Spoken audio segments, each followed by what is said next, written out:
Hey everybody, welcome back to another stream of Dark Souls 1 Remastered, where we just look at the lore and explore as we go along. Hope everybody had a good weekend, and welcome on back in. So, Emlyn, Ascension, thank you all for the good luck. KD, nice to see you. Let the feast begin. And D4C, welcome in. And Patrick N. They're already off to a pretty good start here. I honestly kind of forgot what I did last time. Oh yeah, now I remember. We just finished off going through Anor Londo, killing Ornstein and Smo, looking through all of those triggers. And then after that, I decided to come to New Londo, so we went back to the forest, dealt with Sif to get the Covenant item, which will allow us to... I guess it's not technically a Covenant item. The Covenant of Artorias item, which will allow us to traverse the Abyss when we go down to New Londo. Actually, I don't even remember how many souls I have on my... Okay, so we're a little bit shy, which is okay. So I think the last thing we actually did was open up the floodgates, and then we went through... Oh, yeah. We picked up the large ember. Very large ember. So that way we could upgrade our weapons.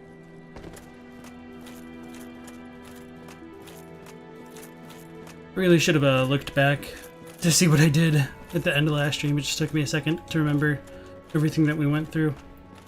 So today we're going to go back through New Londo, and we're going to fight the Four Kings and do a bunch of save scumming to get a lot of good footage of one of the coolest NPCs in the entire franchise, the Darkstalker Kaathe. I'm pretty excited about all that. There's going to be a lot to talk about with the relation to him and everything. Elda, welcome back in. Boss of your little goblins. So the first time we came down here, well, kind of, we saw the crestfallen warrior, and we killed him because he went hollowed after not being able to withstand the stench of Frampt's breath any longer. And since we did kind of open up the floodgates of New Londo, there is a bit more of the architecture that's visible, although like none of it's really able to be visited so much anymore. I think we also picked up a few more transient curses. I don't remember if I equipped them or not. Okay, so they're not equipped. But hopefully we won't have too many issues with the ghosts.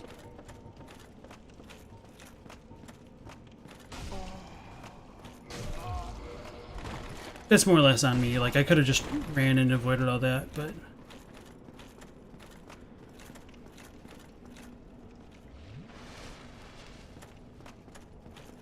Quapsico, welcome back in. Did you hear HBO wants to make a Bloodborne series? I heard about that. I mean, I don't believe anything until it's pretty much released. That's why I don't even believe in rumors of this supposed Elden Ring. I don't remember if there's anything else we could do here before... Or like after this is all dropped in. I think we could probably drop down there. Yeah, and then I think like a Dark Wraith will attack us.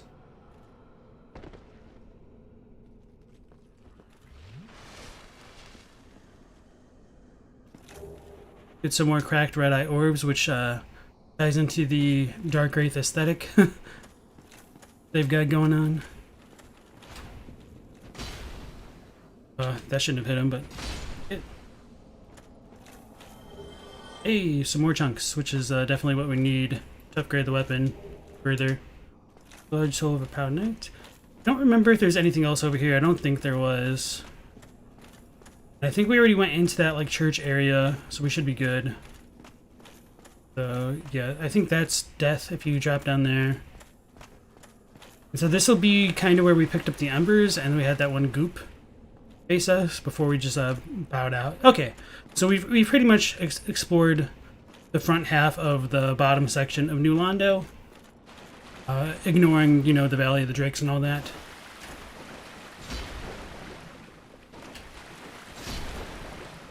The Zweihander special right there. R2 back a step twice, and then R2 again. Blue Mew, welcome in. Run, boy, run. Effervescent, welcome in. You said, do you think when Crestfallen was talking about Frampt's breathing stinking, he was actually referring to how much he was lying? Clearly, he went to New Londo to fight the Four Kings and find Kaathe. Looked at the Japanese, and it's more or less the same. I think that's a good question. Especially if you want to draw, like, analogies with what's his name, the narrow-minded man in Bloodborne, talking about the stench of the outsider's lying breath. That'd be kind of an interesting parallel you can make. Okay, so this is that. Okay, nothing else over there. So yeah, I hadn't thought about it in those kind of terms. So I actually don't really have too strong feelings about that, but I think you can draw those comparisons for sure. Coming into this next building, we'll get another one of the Milk monsters, which kind of remind me of Aldrich and the gels of like Bloodborne. But I also don't know if the Crestfallen Warrior really did come down here to fight Frampt or like fight the Dark Wraiths. That ghost go. Disconcerting. So in here, I think we get 3 more Dark Wraiths, or just 2. I'm gonna get that pile of muck way over there.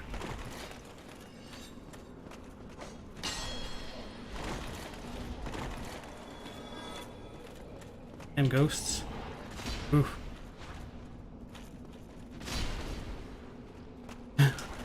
He got his friend got. Funny. Oh, damn it.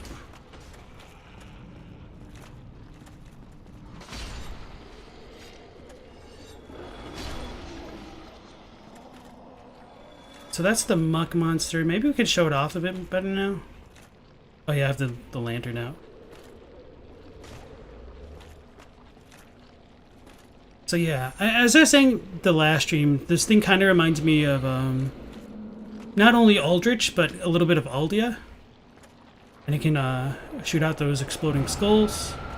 Unfortunately, they don't damage itself.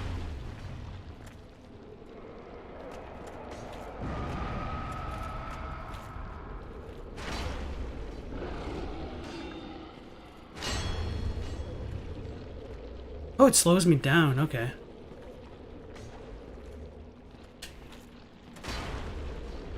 I probably should... Oh, yeah, I don't even have any of the resins for fire. Should go to Domhnall and pick some of that stuff up. That's crazy.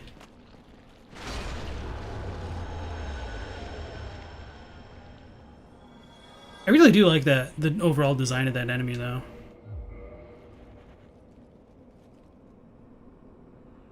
Ghost went away.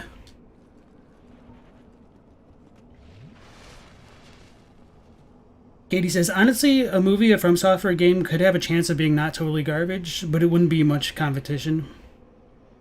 And then... Said, item next to the building with the wraiths and the slime on the right? Yeah, okay.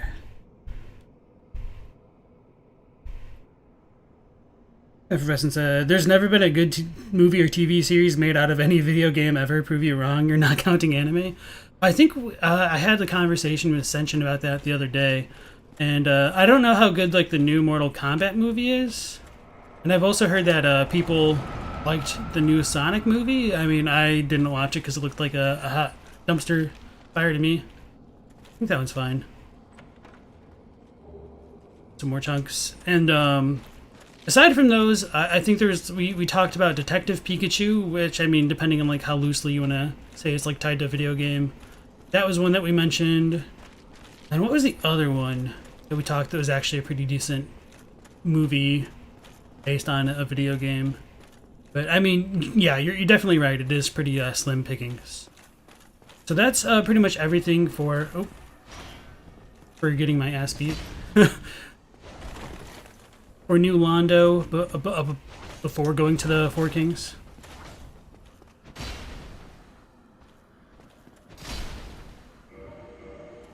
Oh, it didn't take much damage. Okay, that's fine. And so... If we drop back down over here, this will be like the beginning of the area again. And that's where that was the same Dark Wraith that just attacked us as when we first opened. And you can see the gate to the Valley of the Drakes over there. And you're not counting anime. Elda said, you've been reading Goblin Slayer all week. It's really good with the world building and the dialogue. It's very surprising. You can't help but think it's partially Souls inspired because it uses terminology like Catalyst and Miracles. Well, Catalyst and Miracles are... Well, they've been around since way before Dark Souls, but they may have been partially inspired by that. So coming up to this fog wall will lead into the fight with the Four Kings. And before I forget, Emlyn was definitely telling me to like show these off on stream, and I would have forgotten. So the ghosts are coming at us right after I tried to use it. Okay, no, I just heard it. Got a picture image of like what looked to be women, kind of. It's kind of too eroded to really make out. Emlyn was wondering if these could be related to the Daughters of Chaos. I personally don't see it, for a variety of reasons. Like, I think that all of the Daughters of Chaos are accounted for, if you want to believe that the two surrounding the Bed of Chaos are also Daughters of Chaos, but aside from that, I don't think there's enough connections between Izalith and New Londo to make it concrete for me. And Emlyn says that drop is also where you summon Beatrix. Oh yeah, we need to do that. Where did he come from? Well, before fighting the Four Kings, I actually was going to go back and try to level up. And I also do want to summon Beatrix for it, just because I've never done it before, and I think after you summon her twice, you can get like her items. I don't remember. I guess you don't have to summon her, but that's just kind of... Oh, never done it either, and Four Kings is a little bit of a pain in the ass. So, we just get this kind of dilapidated spiral stair... Oh, okay. I'll need to warp back out. I forgot that it closes off behind you. He's got this dilapidated spiral staircase, which will go down to the abyss. If you just drop through it without wearing the Artorias ring, you will die. So it can be quite annoying. And, let's go ahead and use our Homeward Bone, and then do all that fun stuff. I might also be able to upgrade the weapon again.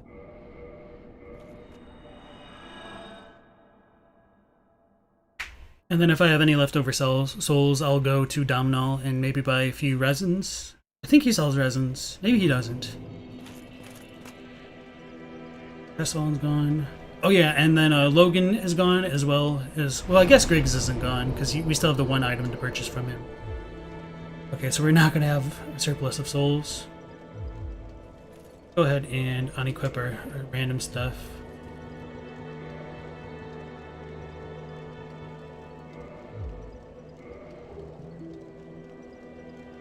Damn it, we're still going to be overweight. Maybe we do it like this. Okay. Well, I guess that'll work out because I don't really use the shield for the boss fights anyway.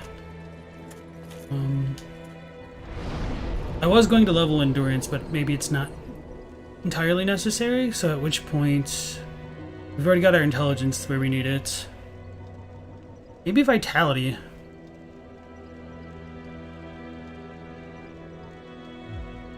Actually, let me turn on the HUD for a second and test how many swings we can get.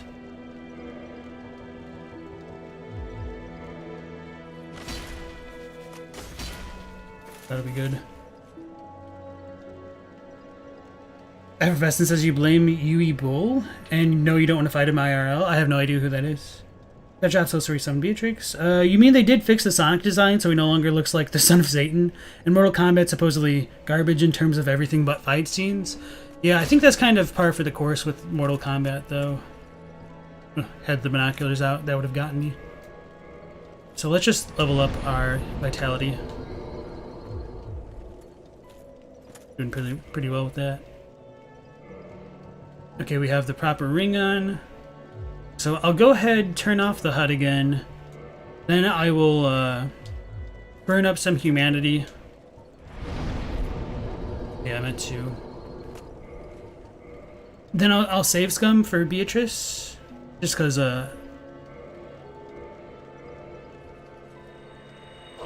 it can be kind of annoying running through the fight up to the fight area.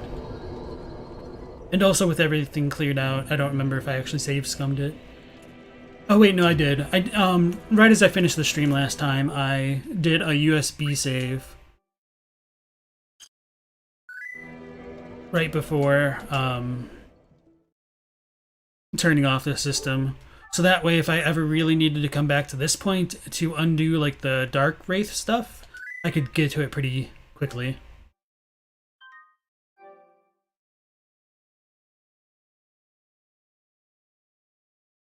If you unequip the ring while in the abyss, you have a special death animation? I might need to show that off then. Boley is the worst video game movie director ever. He boxed his weak critics. Really? Wolfring is really good against the Four Kings, so they don't stop you healing. Yeah. Unfortunately, with the Ring of Favor and Protection, kind of limits the options, and then that ring is just too good to remove. Emlyn said, it could also be statues of the Children of the Abyss, but you think the tunnel was the connection to Izalith before the war, which also explains why the statues are so eroded. So yeah, going back to that idea of the statues right in front of like the Four Kings arena or like by the elevator, which I didn't show off on stream. I don't necessarily think they're related to the Children of the Abyss. I mean, they very well could be, because you could make the argument that Manus has already died, technically at this point in the game world. But since the daughters of Manus or the fragments of Manus all seem to seek souls, it seems a little bit weird to me that they'd be venerated in New Londo, and that it would have its most strong affiliations with Kaathe, as opposed to like having a shadowy manipulating woman. Sorry, a shadowy woman manipulating things from like the background. I think it's a cool idea. I just don't think there's enough for me to really want to throw my weight behind it. Make sure to equip Oscar's Magic Resistance Crest Shield that will save you. It's really hard to dodge the projectiles the Four Kings launch at you, and it can be really hard to roll out through their AoE. So, the last time I played through it, I mean, I was using Power Within and just poising through with a lot of the heavier armor, so this might be a bit more challenging, but I guess I'm also going to summon Beatrice, so that'll be a bit different as far as my expectations go.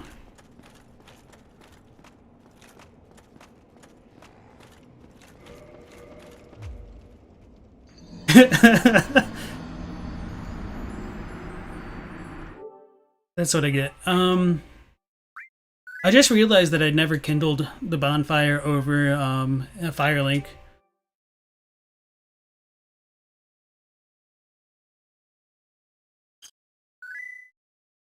I was like, wait a second, do I actually have 10 Estus? And then, you know, fell off a cliff. Welcome back in, Otako. Emlyn says, Kaathe himself gets a group of shadowy women to do his work in 3. Sort of. I mean, yeah, you're not wrong, but he's also dead by 3.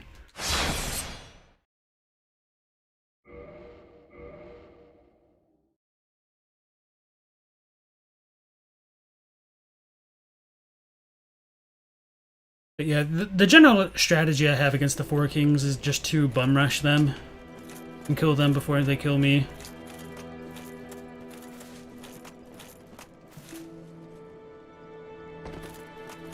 Oh, damn it. I almost forgot.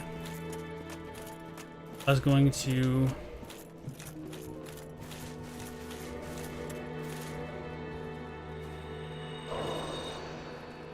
Up.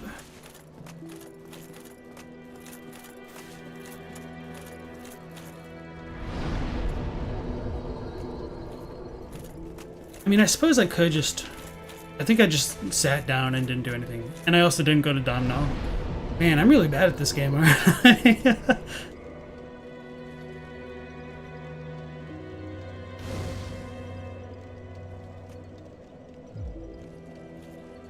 Oh yeah, and I didn't even check if I could reinforce the weapon.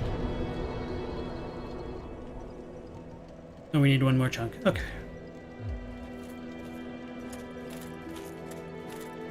Oh wait, no. It said we needed 2, so we had enough. I just didn't have the souls, I don't think.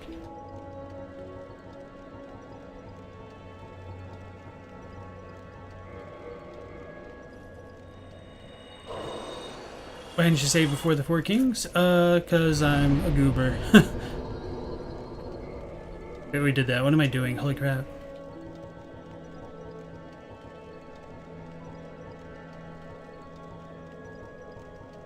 No, I did need 3. Okay. It's weird that it shows the quantity that you have on the right. So I did read it properly the first time, and then I just kind of doubted myself.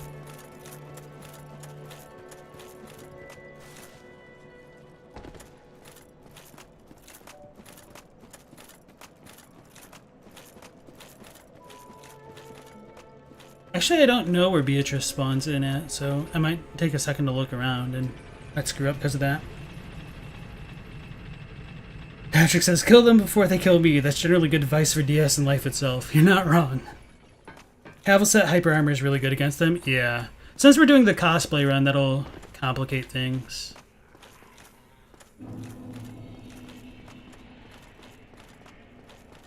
A kind of a half-baked cosplay run. Using the Zweihander instead of like the Storin straight sword.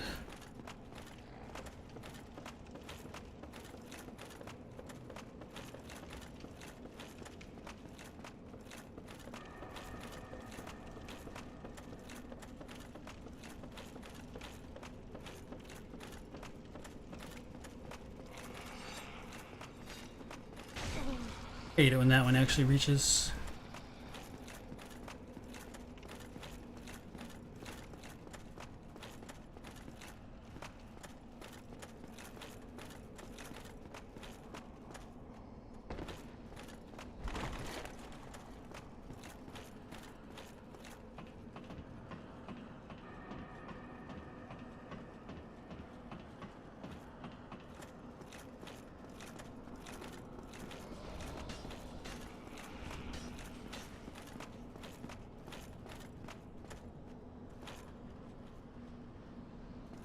Beatrice's sign is down there. I don't see it. I typically just roll off over here. I didn't roll. Got distracted. That's what I get.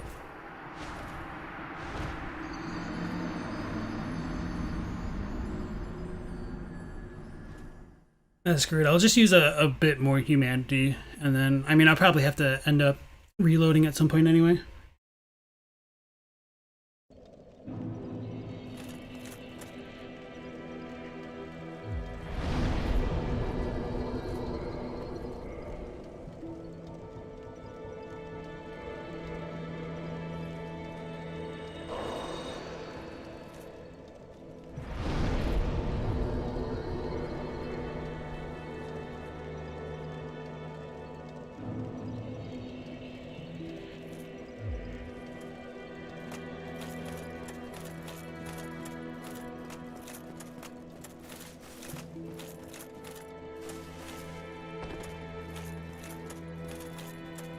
You guys couldn't tell, I feel a little bit out of it today. Like, not like sick or anything, I don't know, I might just, my head just isn't in the zone. Oh, yeah, I didn't even send that back up.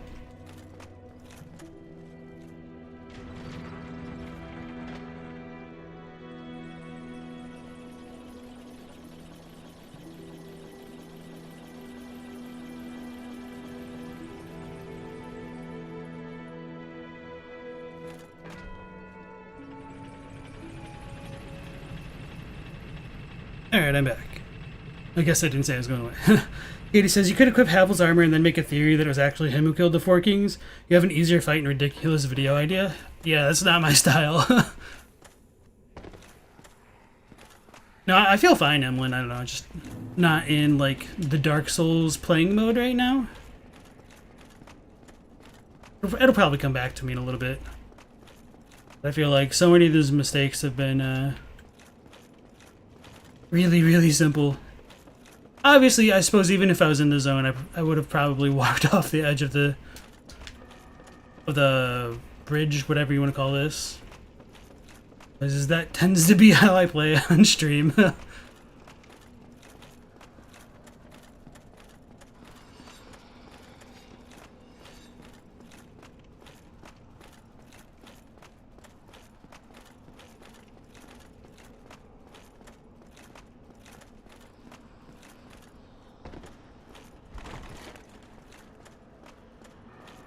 I'm gonna explore over here and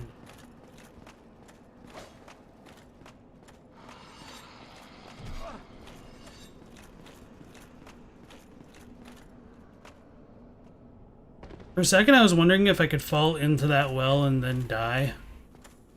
That seems like it'd be a very Dark Souls thing to do.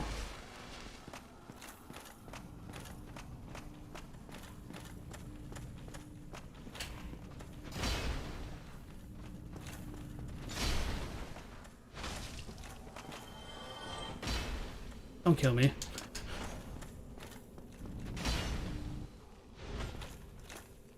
I don't have any stamina.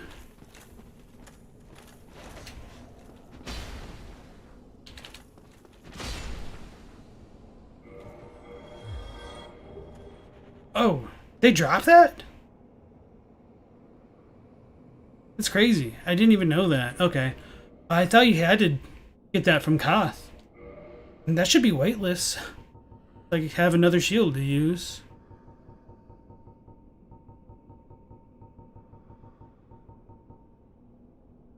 Holy crap. Okay. So, the Dark Wraiths incited by Kaathe use the power of the Dark Soul to absorb humanity, an art shared by this weapon, which also acts as a special shield. The Ancients, particularly, could sap the humanity of even a replete saint in the blink of an eye. Drink a liter of Mountain Dew and eat 5 packs of Doritos that'll cause you to send a god gamer mode? Yeah, I know, right? Goddess Begat, welcome in. You said you never seen this part of 1. It's cool to know Londo actually shows up. Yeah. So I thought this was a Covenant item. I mean, that shows how well I remember the Covenants, but so we do get a lot of interesting backstory from the Dark Hand, and when we look at the item itself, it looks like there's a bit of a dark soul surrounded by like that red fiery glow. So that's probably the dark soul itself, or just the souls of humanity. And as it says, you can use this power to absorb humanity. We can even use this on NPCs. So when we hold it up, it kind of distorts light, which is pretty cool, I guess. This might lend some credence to the theory that, like, if light is time, then maybe the dark can distort it. And it does have a special attack animation. I guess I don't remember how to use it. Maybe it needs to be in the right hand. But the Dark Wraiths can show it off, and they'll suck you with, like, an intense Force-style grab. Not quite like Darth Vader, but somewhat similar. Oh, it does weigh a little bit. But it actually is not too terrible, like, magic resistances. It doesn't obviously block all physical damage, but for as much as it weighs, it's pretty good for what it is. Okay. Did I heal myself? No.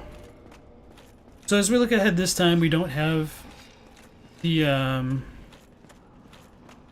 blob monster. Damn it, I wasn't trying to hit the ghosts.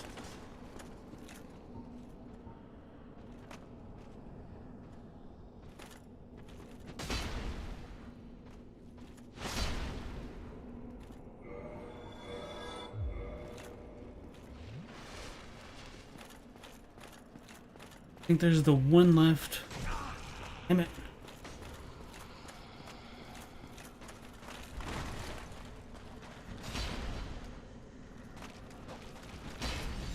Don't grab me. Oh, that was the dark hand grab I was talking about. Can't roll through the ghosts. Annoying as crap.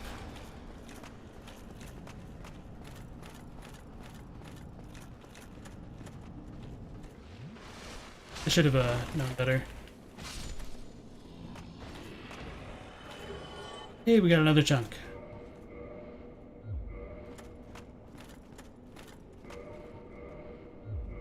Still more Estus than when we started our run before we fell off. So I need to look for Beatrice's thing. So it might be on the right of here then?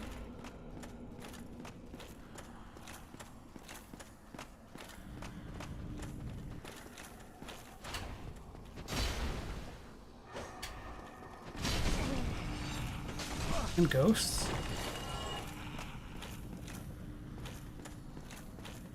Oh, okay.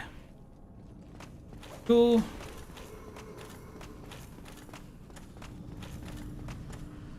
Its shield is still going. Oh, I took off the transient curse. I swear, if I died of this... Figures. And they're teabagging me. Okay. Well, at least now I know where Beatrice is. We got a dark hand and another chunk. So I probably will not save over this. I think I'll get back to Beatrice and then I will save scum from that position. So actually, let's go ahead and put on transient curse in case we need to deal with some more ghosts. Use our humanity again. Because we'll still have enough, more than 30, which is enough for the Chaos Daughter Covenant later on. And then we'll also have more opportunities to farm more, especially like my Nito if we really needed to, but we shouldn't. Yeah, I went to also level up the weapon.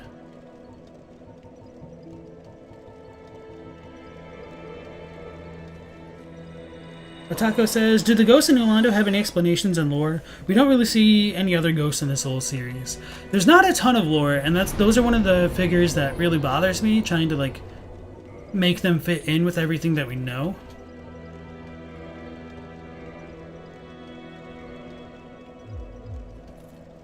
So this should be a run. Oh yeah, I guess we could also, well, we could do that later. After we do the stuff with Kaathe and like join the Dark Wraiths. Oh yeah, we could offer humanity to him. So that's why we also need to farm it a little bit, I guess. It's not too important. What was I saying?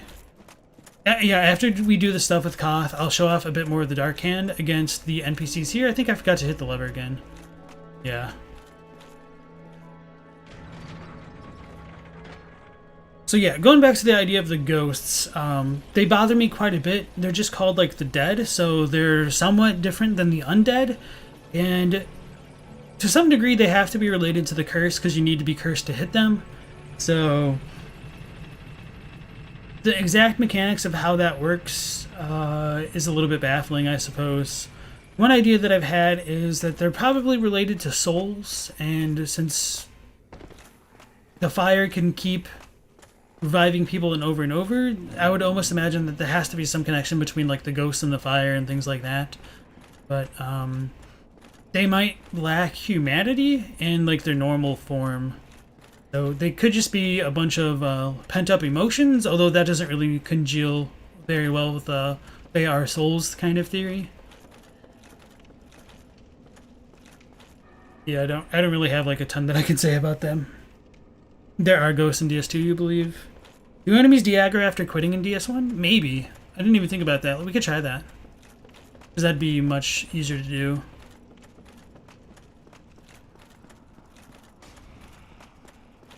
We could just roll on in and then roll on out. Venom, welcome in. You said you also need 30 humanity level cost stuff. Yep, thank you. And the armor. Okay, so you get the armor that way. Okay, that's what it was. Not the hand. So yeah, in Dark Souls 3 you could farm the armor, and I forget that you can't do that in 1. They just make you look like an edgy boy, essentially. Good enough reason to level up any covenant in these games, I think.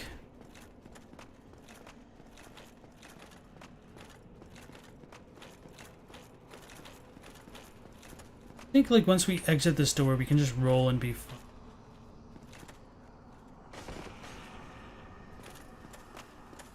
Dark Wraith friend will come in. I didn't kindle up, did I? How did I forget something so rudimentary? Oh, okay. Let's try. We could at least just check to see if that works, because I goofed.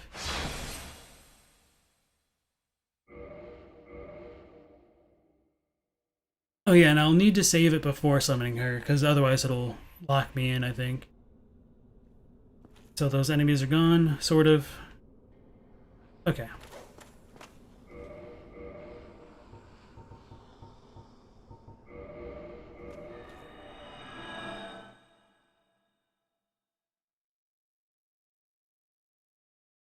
I'm too spoiled with how immediate embering is in Dark Souls 3.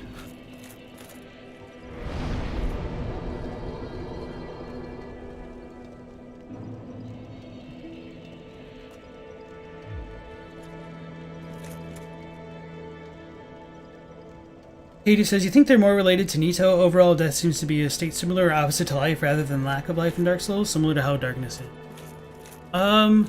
Yeah, so I do think they probably are kind of related to Nito because they use the term like dead in the same sense that they call Nito dead, like the first of the dead. It's just Shisha in Japanese, and so at least for that, it's a little bit more consistent than what we can get in English at times. Although maybe they just call like the Hollows undead all the time. I don't remember. I keep forgetting to send up the damn elevator. Maybe one day I'll get good. And as for the state of being opposite life rather than the lack of it, I don't know, because the idea of death in Dark Souls is very strange because there's the idea of death and like going catatonic and inanimate versus the Nito brand of death, and exactly what the difference is. Obviously, one's moving around. It's hard to tell more or less what's different from being dead and alive, which bothers me at times. But going back to the point with like the ghost ladies being potentially related to Nito, I think that they must be because we need the arm of a dead person, a dead one like Nito, be able to harm them. So at the very least, if you are kind of Nito's brand of undead, it just might show. Sorry, Nito's brand of dead. You might just have some more power over the domain of death and dead things. Damn it.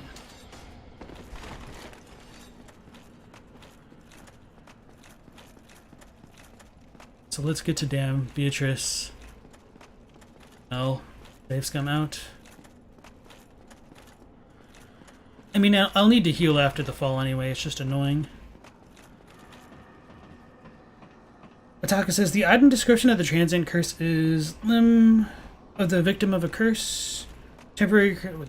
Damn it, I can't read and walk at the same time. I wish I could, I'm just too bad. As we've seen me fall off cliff after cliff.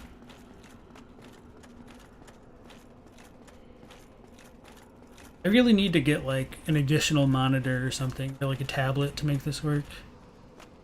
Drop down there.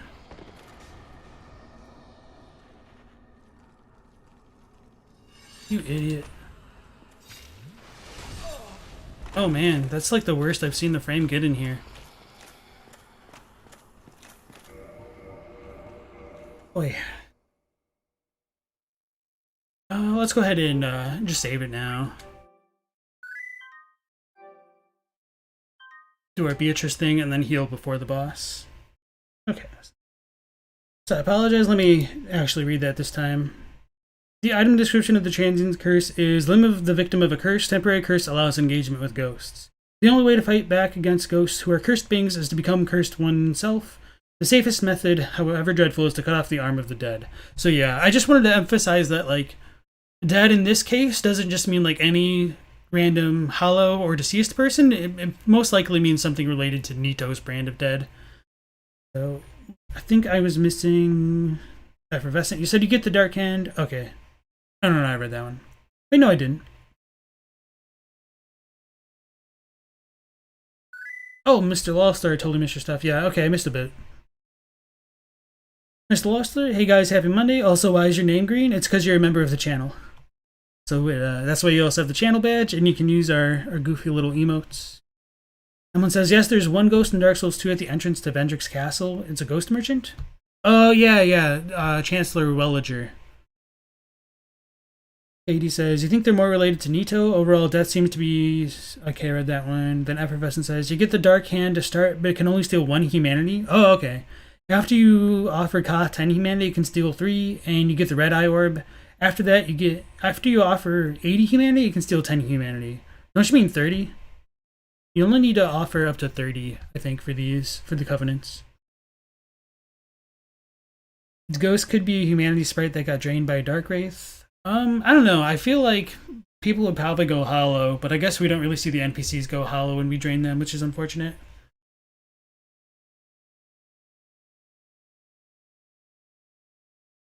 What do you do with the hand become ephemerally cursed? Consume it? That's a very good question. Seems like we shake it. I don't know. Maybe you pray to it or just like drain it of its powers. Otaka says, it's very obvious that they are cursed. Maybe they were undead in life and the curse prevents them from really dying. Yeah, so that's kind of how I view the curse. Like the curse, the dark sign.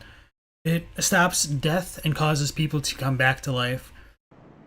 So, as a byproduct of that, perhaps things like the transient curse makes it worse. I don't know if the ghosts are going to kill her. I don't know if she can even...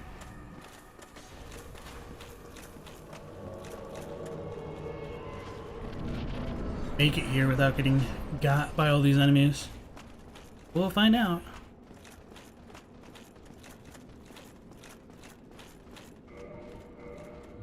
Okay, so we're close to max HP. I think we can probably just like step off here if we don't hit like the side one. Okay.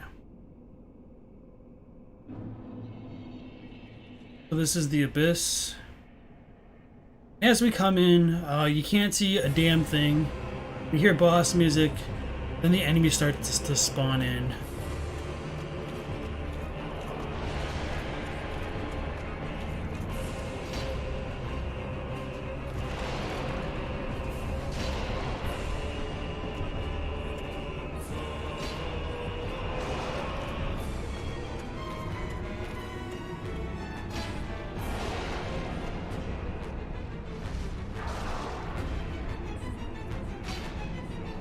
And so there's 4 of these 4 kings, which should probably go as a matter of course. And as you attack them, more will spawn in. Which can be, you know, annoying to deal with, especially when they start like doing more ranged attacks and everything. Beatrice ever gonna come in here? That's a cool AoE that they can do.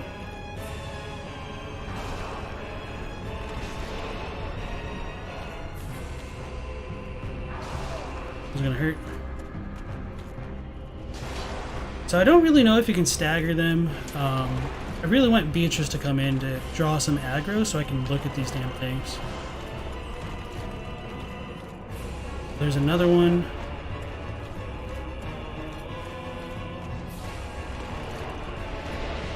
Oh, the grab. You can see it like sucking our souls out of its face.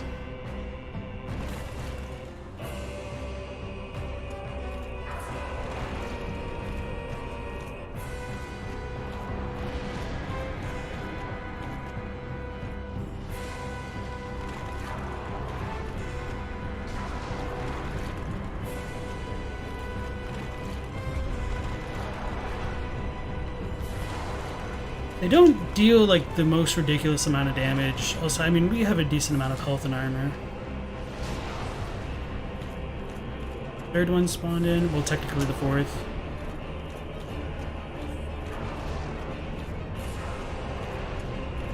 Where's Beatrice? Maybe I need to get rid of all those damn enemies. Let's go ahead and unequip that ring just to see.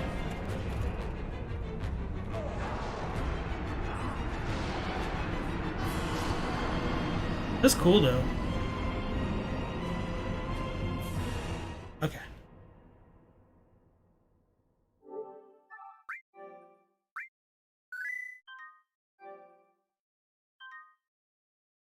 I did not know about that animation. Yo, Qster, what's up?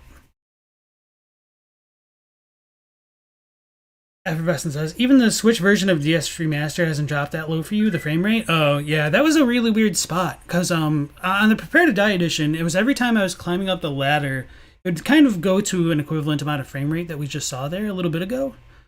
So that was a little bit of a surprise for me in this remaster.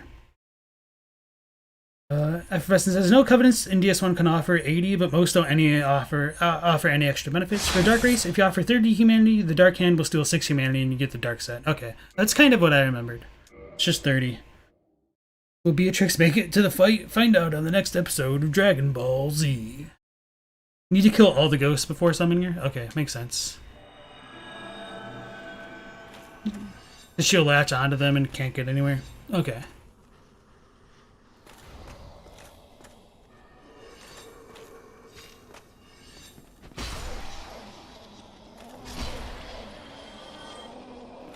And probably also need to get rid of that one Dark Wraith, which will gank us. Maybe the 2 of them will show up after a while. Oh, That was one hell of a whiff.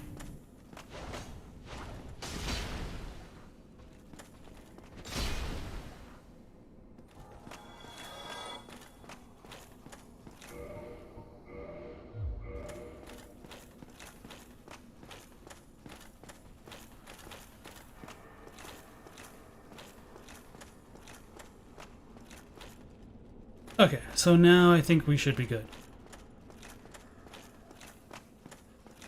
And then this will allow us to zoom.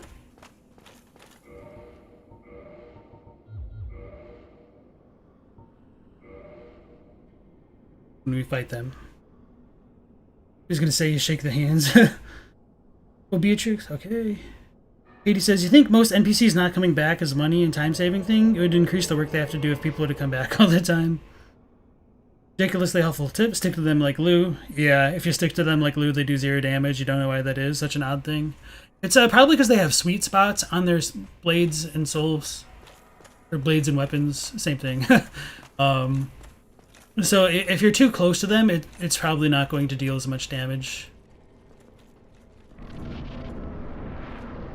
I shouldn't have quit immediately. There's a message saying you've been lost to the abyss or something you don't remember. It might be cool to have footage. Okay.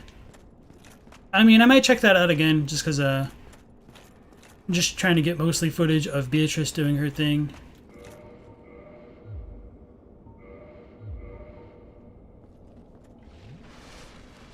Got my Estus out right now.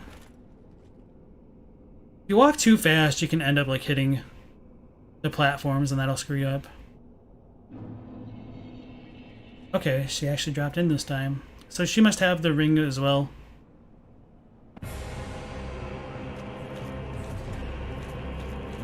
These dudes will like run in super fast. I hate it when you jump instead of actually rolling. Come on, Beatrice, do something. So one of the things that I like about their visual design is they kind of end up reminding me of the Firekeeper souls, if you believe it or not.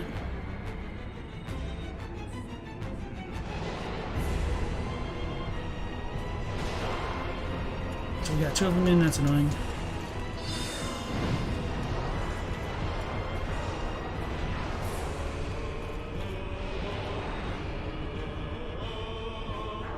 They've also got like horns on their head. It's too dark, I'm gonna get stabbed.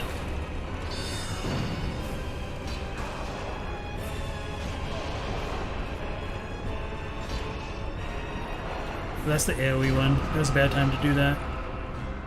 She just died. Okay. Let's pull off the ring again. Oh, that's the AoE. I didn't roll.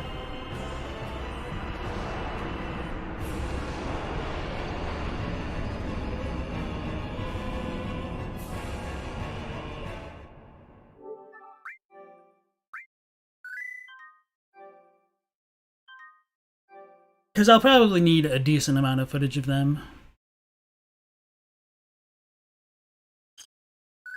It just kind of sucks you have to get so close to reveal some of those details. If you're close, they hit you with their hand, so that's why there's less damage than if they hit you with a sword. Yeah, totally makes sense. So I'm not going to summon Beatrice, I'll just run in and take off the ring to get the death message, I guess?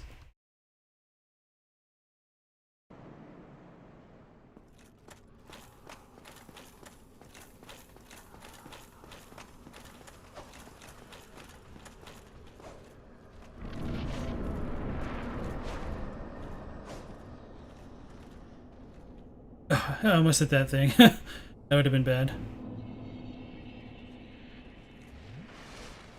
I don't know why I just healed.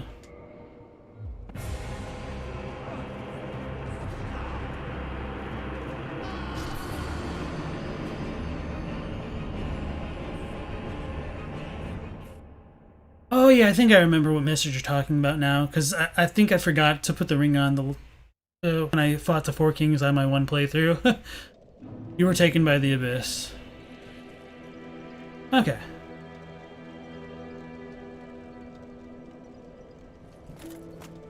Yeah, that's kind of decent to have footage of, I suppose. Thank you. Forgot about that. Alright, so this time I'll probably fight them for real. I might as well summon... No, maybe I shouldn't summon her.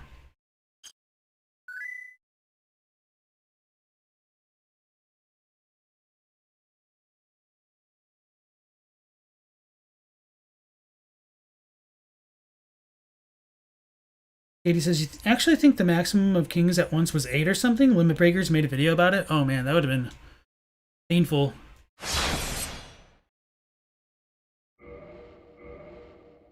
So yeah, since there is that little bit of a time delay for when the boss spawns in, it gives you the opportunity to try to kill them one at a time.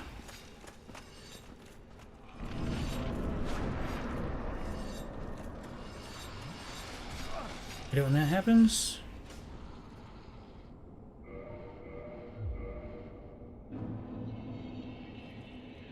It's gonna spawn in this way.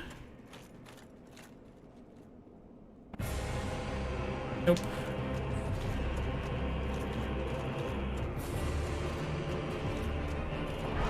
Rolled way too soon.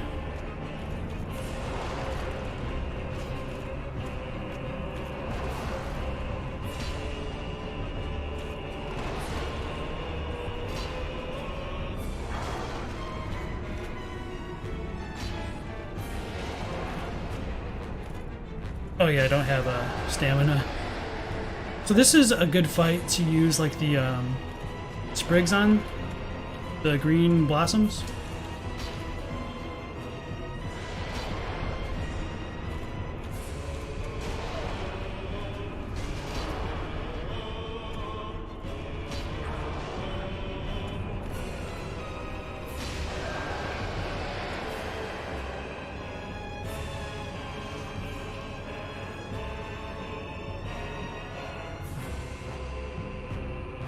I think I killed that one a little bit too quickly, guys.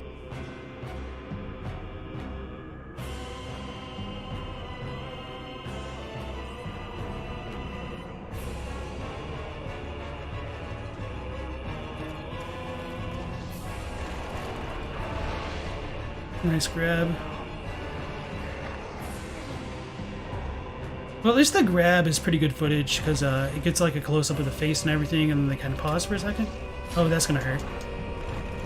I think I'm dead. No, I'm not. We just don't do a ton of damage.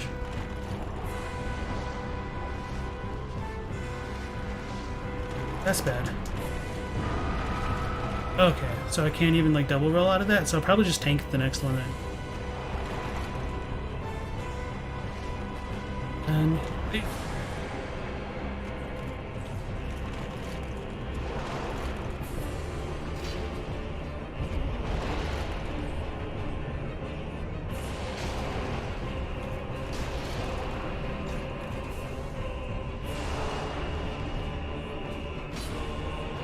oh.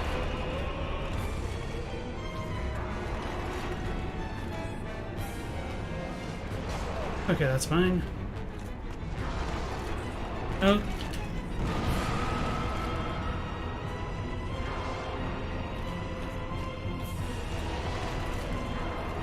Wait. That's 5. I didn't realize that they could spawn in more than that. Okay. I think I was just too slow. And then I rolled in that one because I couldn't see. So that's what happens when you give them a little bit too much time to move around and act. But that's actually some pretty good footage over there, overall. Overall.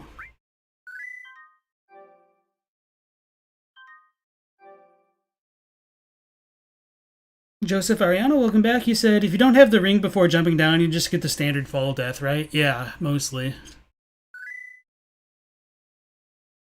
Can't wait for that giant lore dump. Yeah, not giant lore, but just a bunch of lore. Yeah, I know. LP doing top tier DPS here. So we do have a plus 14 weapon. I did kind of wait to do the 4 Kings quote unquote early.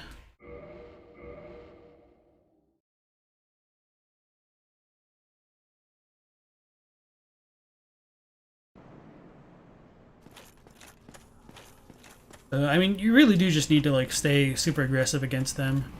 I can take more damage than I was thinking I was. I just need to not get hit by the AoE, and it should be okay, I think. As long as we avoid the dark attacks, essentially.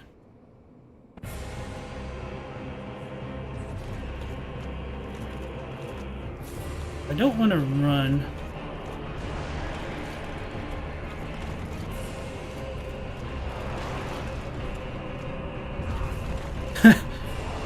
It's a little bit hard to judge the spacing on that.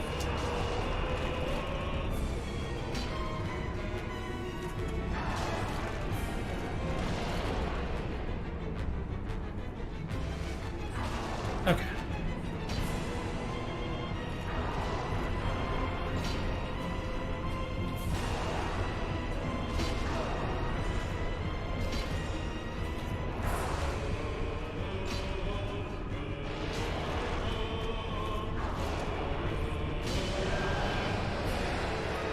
See?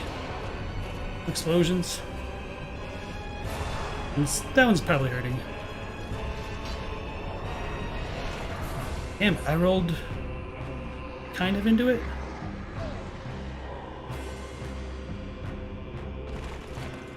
And then I do like that, like, the bones on their head kind of resemble that of a crown.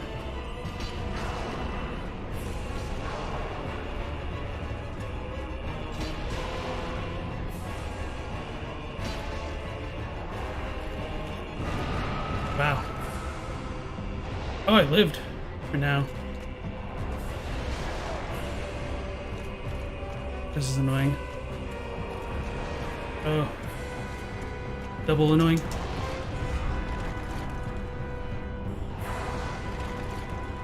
What's the other one?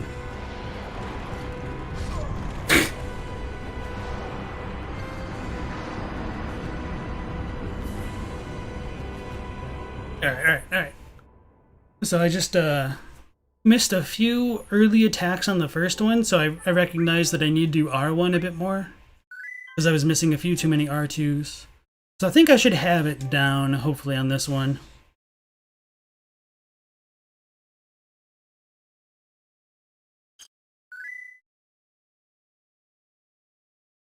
Mango May, welcome back in, and Black Bloom, welcome in. You said, you feel like the dev thought this boss was way cooler in concept than it ended up being. I mean, that's probably how I feel like most of the bosses end up going.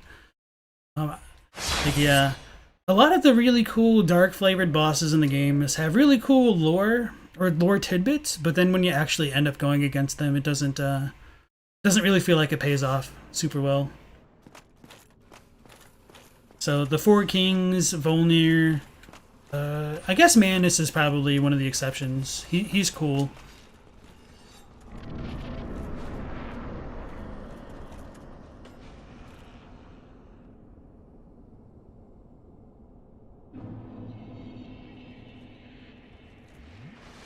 But many of them just kind of don't end up being that way, unfortunately. I need to stop running so I can actually roll past this crap. What is that? Oh, that's the most annoying one.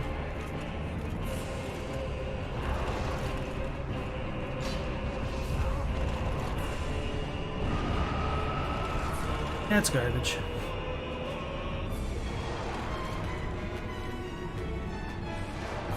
Okay, so I looked out from him missing that one. Then I didn't roll, and then we whiffed. After I said I need to R1 more. Oh, I don't have stamina.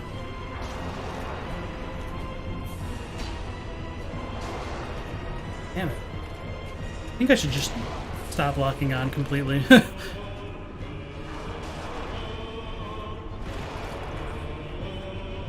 Okay.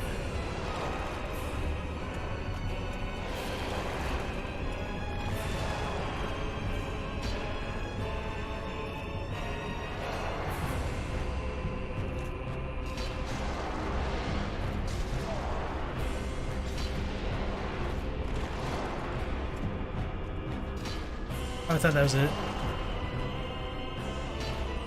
And then that was not good enough. We got 3 of them, we're screwed.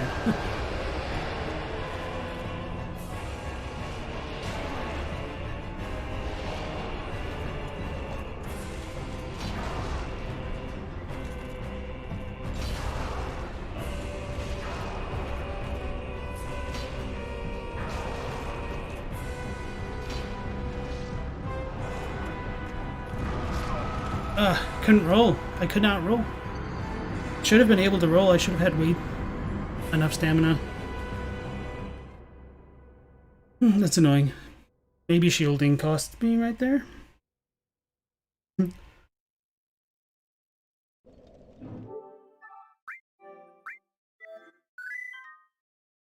That's the most gimmick bosses after Demon Souls, you guess? You're not new, by the way? You just changed name? Okay, so what was your name before? And also, I apologize, because I'm also really bad with names to begin with, so I might not remember what you tell me. And Effervescent says, in all honesty, you're not the biggest fan of most of the bosses' OSTs in the Soulsborne series, but the Four Kings is usually your favorite after Plin Plin Plon. Shows the girl of the abyss. Wow, is this your room? It's so cool. You think they go too often for epic over memorable? Some boss names are not really unique and still epic, but a lot are and kind of generic. Nightingale, welcome in again. You said, Nito is the biggest example of this for you. Your first playthrough had you scared of him based off the intro, but the boss is cake. Yeah, the first time I saw like the early trailers for Dark Souls 3 and I saw Volnir, I was like, holy crap. The dude looked like he scared the crap out of me. And then when you get to the fight, it just ends up being a gimmick fight, and it was really dissatisfying for that reason. I'd say Lawrence's themes from Bloodborne is... okay. It's really epic, but it's distinct from the other songs. You should maybe just use the one-handed R ones and combine that with the Magic Crest shield. I can't use the shield because I don't have the weight. I mean, I guess we could like fat roll and everything, but...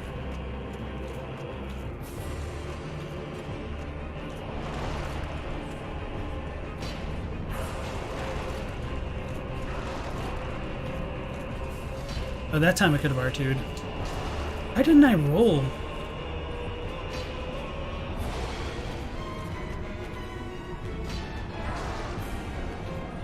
Okay, okay. We can trade like that, I think.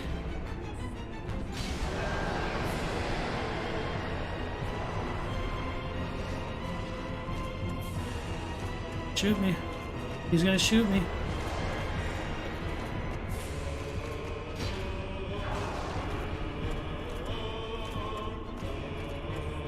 I'm for this damn dark thing. How long does it take to go?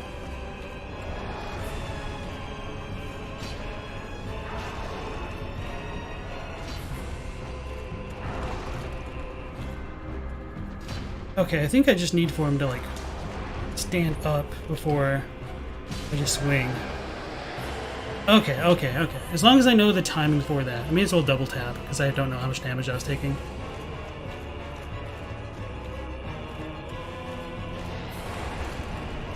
Oh, I thought that was a two.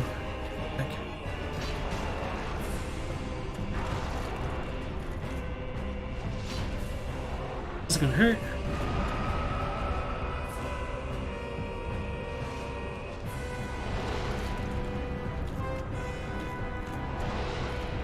Up. Okay. I shouldn't have shielded. I should have just YOLO'd. That could have been bad. Okay, okay. Now that I'm starting to get the understanding of when I can attack them. Oh, that was the grab. Do they always spin before the grab? I should probably have learned this by now. Because I just thought it was like an AoE, kind of like the Sif stuff.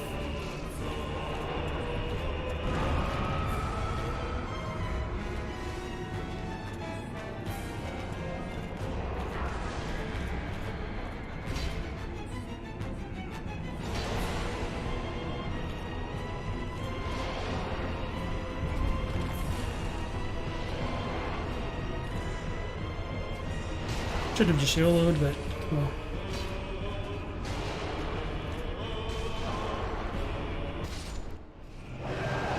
Hey, we did it. Okay.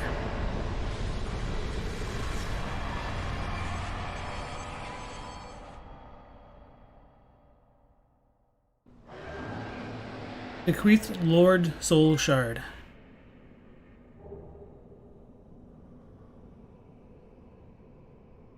as we look ahead, a giant serpent just appears out of the darkness.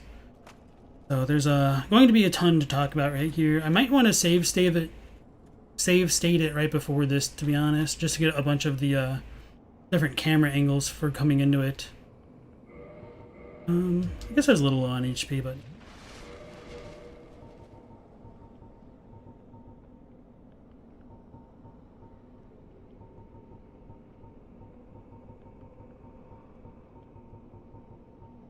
Is that a key item? Oh, okay, it is. Forgot. Let me get a bit of water, too.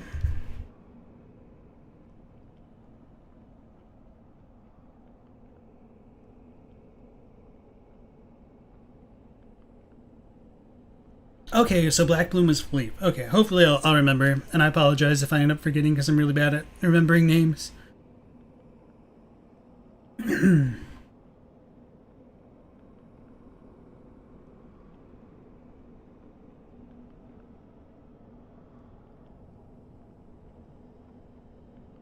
Black Bloom says, who is Plin Plin Plon? That's Gwyn's theme because of the piano in it.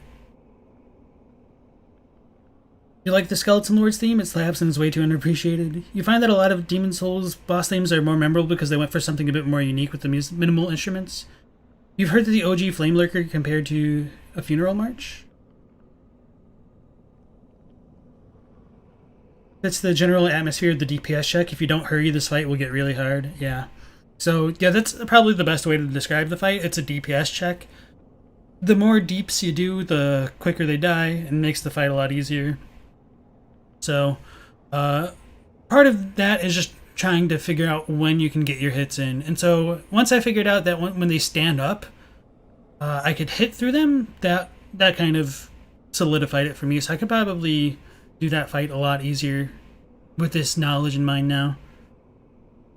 At this point, when you see super large enemy, you just assume they're easy. Just large is where the challenge begins. Yeah. So it's kind of a little bit funny and a little bit sad that like when you fight like the larger enemies in the games, the strategy is to stay like super close to them because they can't hit you. When you feel like that's like the exact opposite of what you'd want to do in real life sometimes. But I guess it doesn't always work because I think it's like there's a bunch of videos online of like rats jumping onto cats or whatever, and then the cats can't get them, so maybe there is a little bit of a validity to the way to fight the big enemies.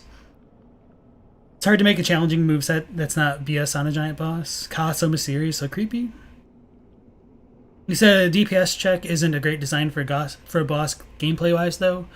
It kind of makes sense. It almost feels like this fight might have been a bit better if the DPS was more like timer-based rather than mechanic-based. I don't know. It's tough to make it work. It does add like a lot of tension to the fight. This can be one of the most challenging ones in the game for this reason, especially when you get to like the higher New Game Plus cycles, but there was probably a better way to make 4 Kings, but it would need some creativity. Maybe to have them move together and attack in rhythm so you can fight 4 at once without being overwhelmed. Yeah, definitely challenging for AI. Alright, so this bequeathed Lord Soul Shard was given by Gwyn to the 4 Kings, and it's soul of one of the 4 Kings who fell to the dark, a fragment of a lore discovered at the dawn of the Age of Fire. Lord Gwyn recognized the foresight of these 4 great leaders in New Londo, and granted them their ranks in the fragments of a great soul. Although this is not a full Lord soul, it can still satiate the Lordvessel. Having a little issue saying Lord in Soul today, apparently. As far as the Japanese description goes, it's pretty much exactly the same. I think I mentioned on the last stream that I was always a little bit mystified that it says like it can satiate the Lordvessel, but we still need to go out and like collect all the other souls. But it says that in Japanese too, so I guess they really aren't enough to satiate the Lordvessel.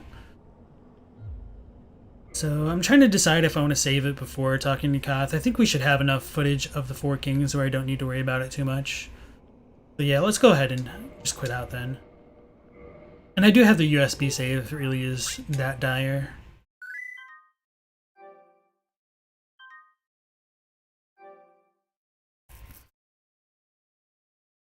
Nightingale says, you wonder what humans like the 4 Kings had to do to get a fragment of Gwyn's soul. Perhaps it was convincing other humans to live in the cage of New Londo. Yeah, and so with all that stuff with the 4 Kings and Gwyn, Um, it's really hard to make the ringed city fit into the timeline and how that all really meshes together. Because I feel like if you just called the ringed city New Londo, it could have worked as a DLC. Even like maybe not so much the stuff with like Filianor, but as far as like setting up the power dynamic between the gods and the pygmies or the humans.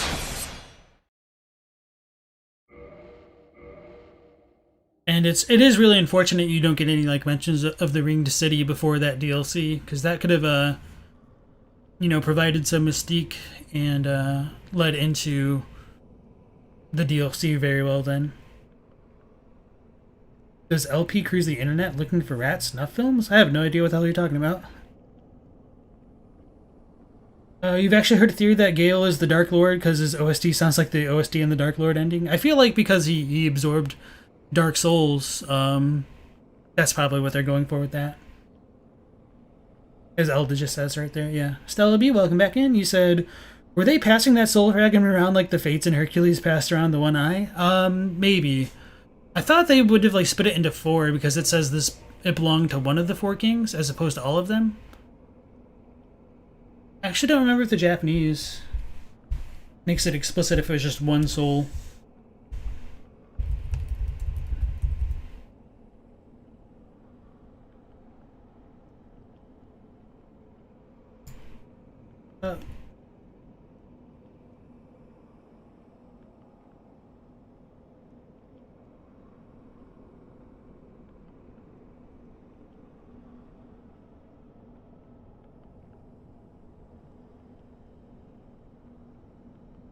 Okay, so it looks like the Japanese is more ambiguous, where it doesn't belong to one of the 4 kings, it just belongs to all of them. So yeah, you might be onto something that they passed it around, Stella.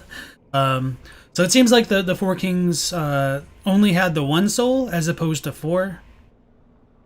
Which, I mean, kind of makes sense because you only get the 1 item. So it's maybe just a little bit unfortunate that it says it's the soul of one of the 4 kings instead of like the soul of the 4 kings. And so if they are kind of all bound together by 1 soul, I suppose that does fit in with the theme that they all share like the health pool, which I guess I didn't really consider before, and I guess that kind of fits in a bit more thematically then. Elvis says, the Ring City of the Primordial Man, New Londo isn't. It's the issue making with DLC they feel is disjointed, and you can't really hint at them in the main game in case the DLC isn't made. Oh, I knew about the real-life rat tactics on the interwebs. No, I mean, I see that random stuff appear like on Reddit at times. Black Bloom says, what's interesting is when a DLC character location was a very minor thing in the main game and gets greatly expanded, like Ulasil in 1.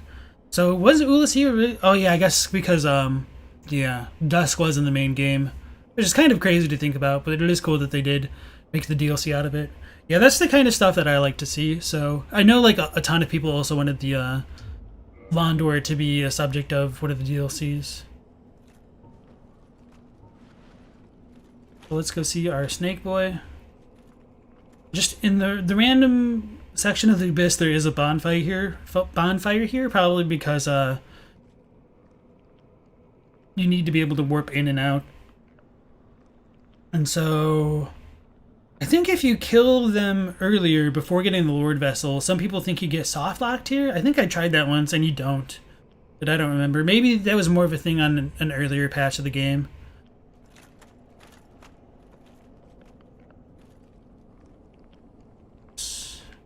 This stage.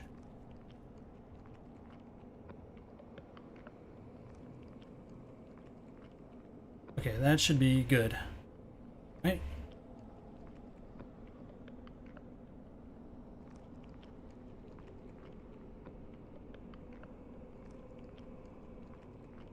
Greetings, undead warrior.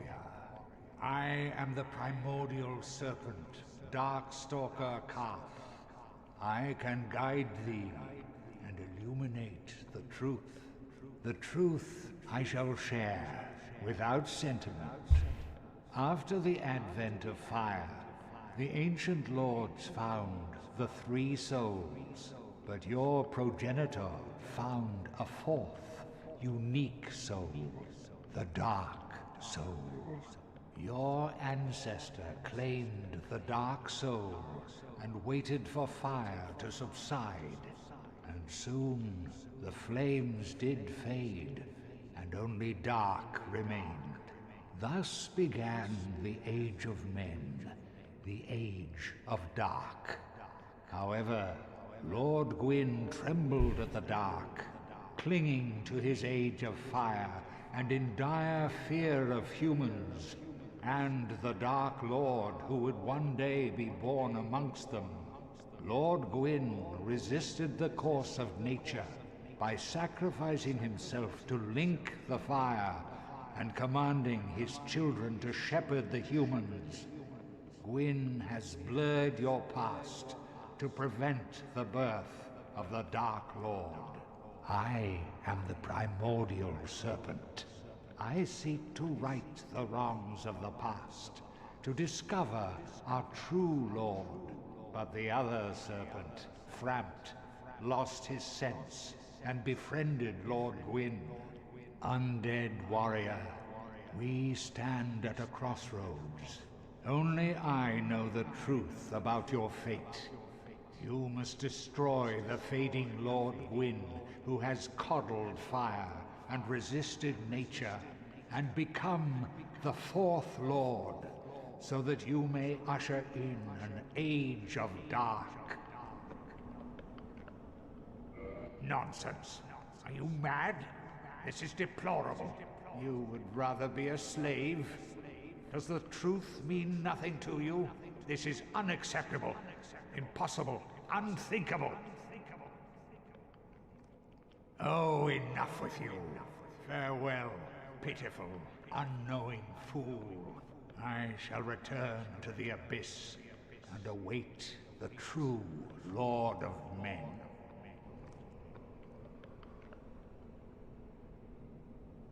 So obviously there's going to be a ton to unpackage there, even before like going into things related to translation.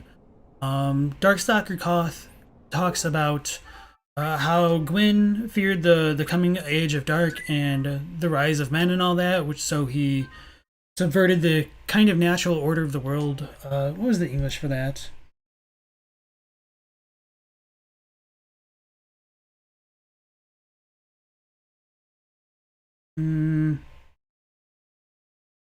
He trembled at the dark, clinging to his Age of Fire in dire fear of humans, and the Dark Lord who would one day rise amongst them. Lord Gwyn resisted the course of nature. So that portion right there, he talks about he resists the natural order of the world. The term that they use in Japanese is really, really tough to translate directly. It's ri, which is like the order, nature, balance kind of, and logic. It has kind of all of those connotations that go along with it. So what he's telling us is obviously that what the gods are doing to humans is kind of pretty much all a lie to keep them complacent, and we need to take off the shackles of the gods so that way we can create a new age, an Age of Dark. And exactly what that Age of Darkness is, nobody truly knows. I've got some thoughts about that, but that'll kind of spiral off into its own kind of discussion there. There is also a bit more I want to talk about, but let me just catch up with you guys a little bit, because there is more to his lines, which just kind of got a little bit I don't know how to say it politely right now. I just can't think of it. Like they got a little bit mangled in translation and really screw up how some people come to understand the lore, which is truly unfortunate. So I'll get to that in just a moment here. And Effervescent says there's actually a very good Reddit thread commenting on the original Japanese of Kaathe's speech. Just type in Dark Souls Kaathe original Japanese text. Okay, I didn't even know about that. We'll need to look at that. You would have preferred if the DLC in 3 were stuff like Londo. You do find that the Dreadkeep made sense for a DLC, as it also seemed like a cut level at the end of 3. Yeah. Andre Lick, welcome in. You think the Red Eye Orbs are the primordial serpent eyes? I would disagree with that, just because we can see, like in Ulasil, the bloatheads have a ton of red eyes and things like that. Alexander, welcome back in. He said, so the Age of Dark was already starting when Gwyn went to link the fire. This is an important distinction. That's why he says at the end, our Dark Lord has returneth. No, I strongly disagree with all of that. Andre says, you know that one has some translation errors, but he said, if there was never a Dark Lord, he wouldn't say returneth, or hath returneth. He couldn't have meant the furtive pygmies. He split his souls and created humans. He was never a Lord of Dark. So this ties back into what I was talking about here. And part of the reason I strongly disagree with that isn't necessarily like your fault, because I mean, based on the English that we're given, it's very natural to assume that when he says, what is it?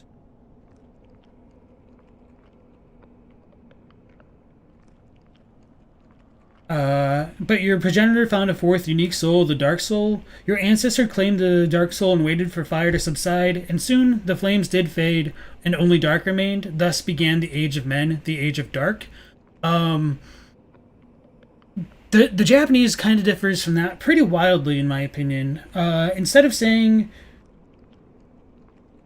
that they waited for the dark to subside, it is true that it is in past tense. It's more like the ancestors of man took the Dark Soul and it awaited the end of fire. So as far as that's concerned, like the English kind of matches up there, but then it's in the next two lines where some distinctions really become apparent. And soon the flames did fade and only dark remained. The Japanese here is in the present tense, and that has a huge consequence on our understanding of the lore. So instead of the flames did fade and only dark remained, it's more like, once fire finally fades, only darkness will remain. So that is in present tense, but the real kicker there is in the final line of the Japanese dialogue, going off of darkness will remain. It says sasureba, which is like an older way of saying sosureba, so it's like, we're doing that. So if you do await the end of fire, it'll be an age of you all, you men. An age of dark is kind of what he says. So instead of thus began the age of men, the age of dark, he said it would be an age of man, of darkness. So rather than just saying that all like chopped up, I'll just read what I have really quickly right there. Long ago in the beginning of fire, after the old lords, the ancestor of man discovered a fourth soul, the Dark Soul. The ancestors of man took the Dark Soul and awaited the end of fire. Once fire finally fades, only darkness will remain. It'll be an age of man, of darkness. So that's a huge discrepancy in terms of interpretation goes. So I feel like this might have been something that the localizers just didn't pay too much attention to. They probably thought that they understood the overall meaning of it, which, I mean, they are very, very close together if you kind of just take it at face value with no other context to consider.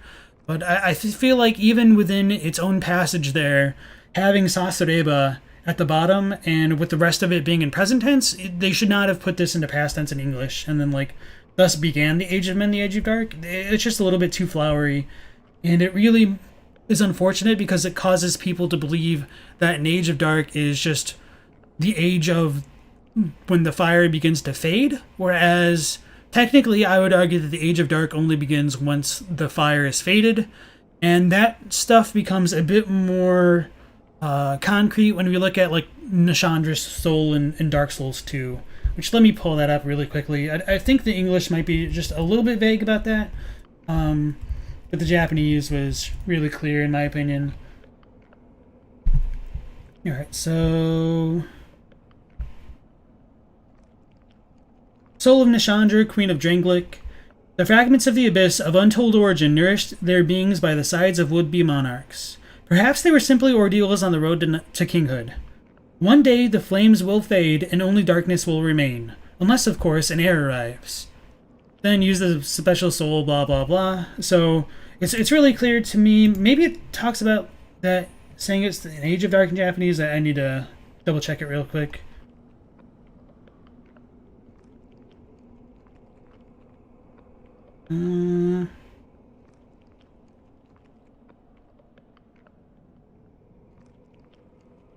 Okay, yeah. So the Japanese is more like, one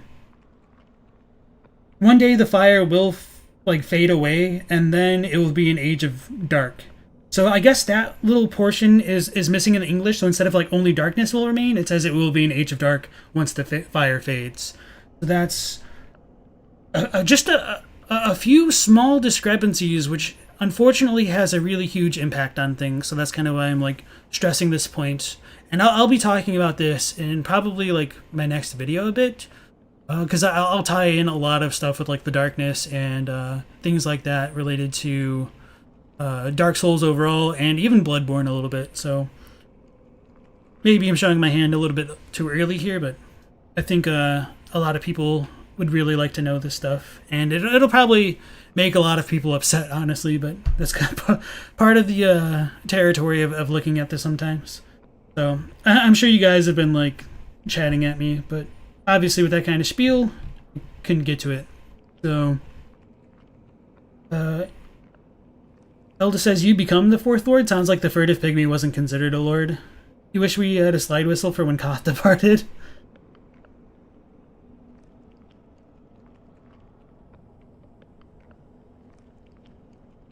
Spectrum, welcome back in. Elda says, maybe if we point a crossbow at Kaathe, you can rob him, no one would see.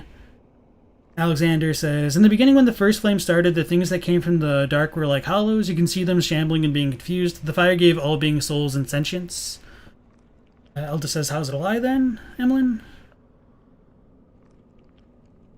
Alexander says, the Lord souls were not the only souls that came from the flame, but the Lord souls were the special souls. Well, hey, don't you don't know Japanese. He speaks like the Dark Ages basically happened when Gwyn did his thing. Well, that was a terrible translation from the translators. Fire these translators, they get so much wrong, lol. I mean, yes and no. This is just one of the rare cases where they're trying to go for a translation of an overall meaning, but end up missing it because they didn't have the context. But even with that being said, I do think that this passage was done a little bit of injustice because of that. And, I mean, if you guys want more quality translations, I mean, you have to give translation companies time to do it and to know the context of the games. So, yeah, it's a really rough thing to do because the games have pretty much always been rushed. And I don't know how the translation went with, like, Frog Nation on Dark Souls 1 especially, but there is that one interview by Miyazaki where he says he looks at things very closely.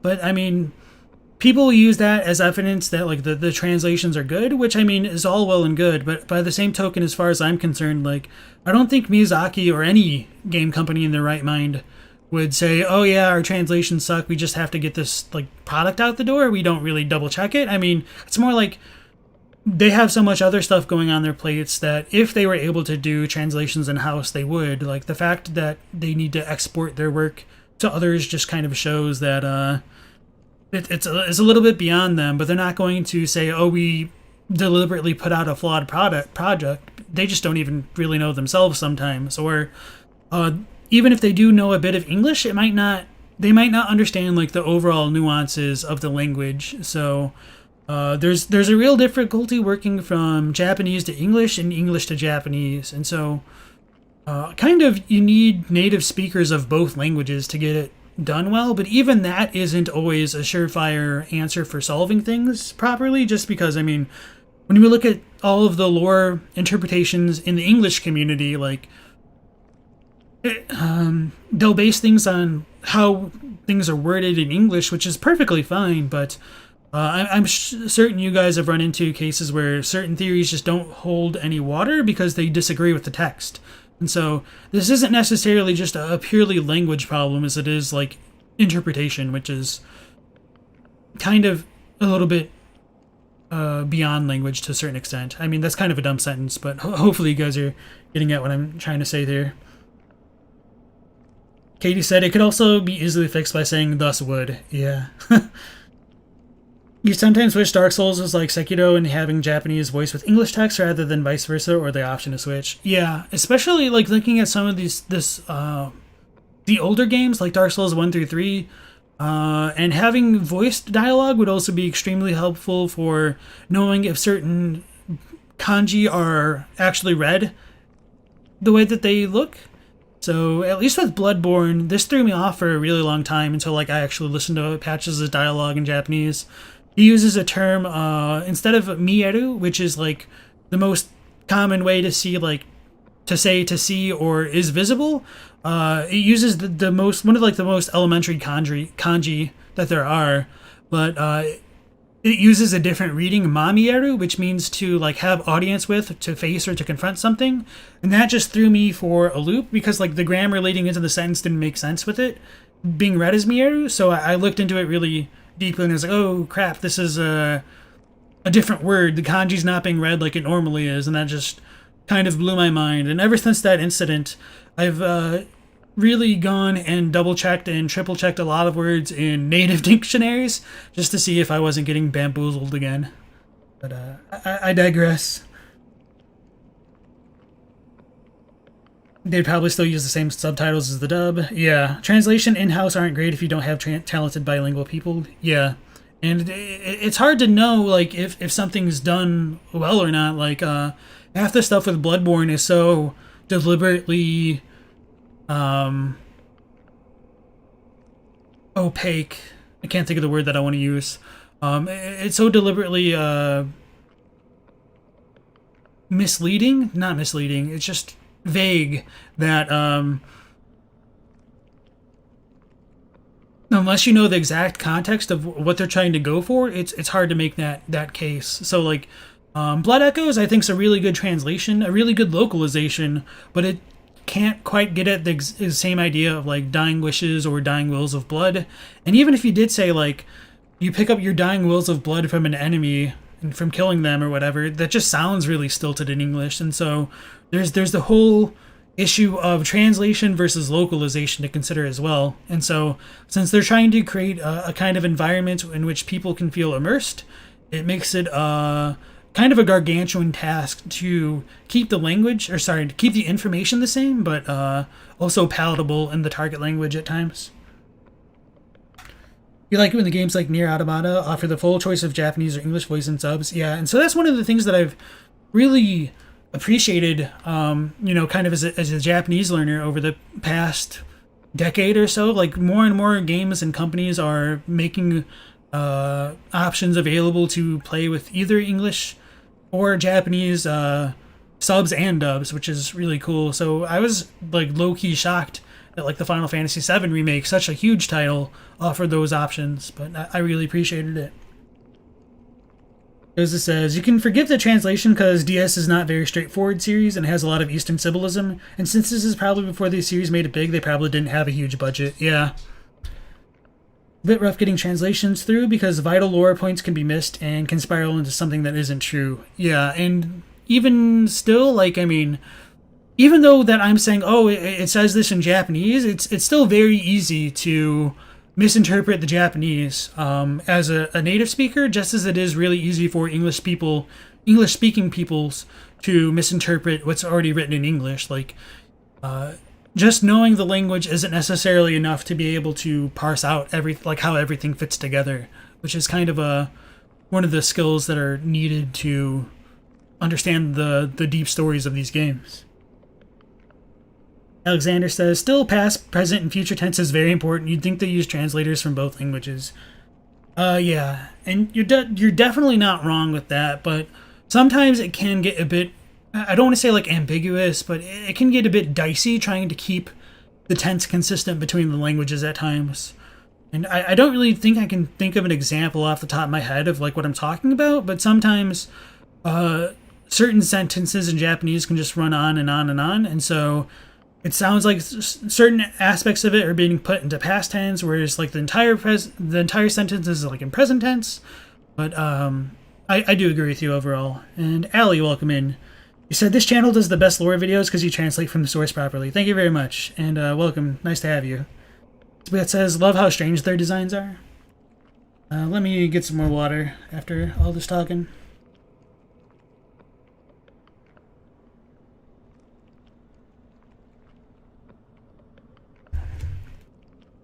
Wow, already running low today.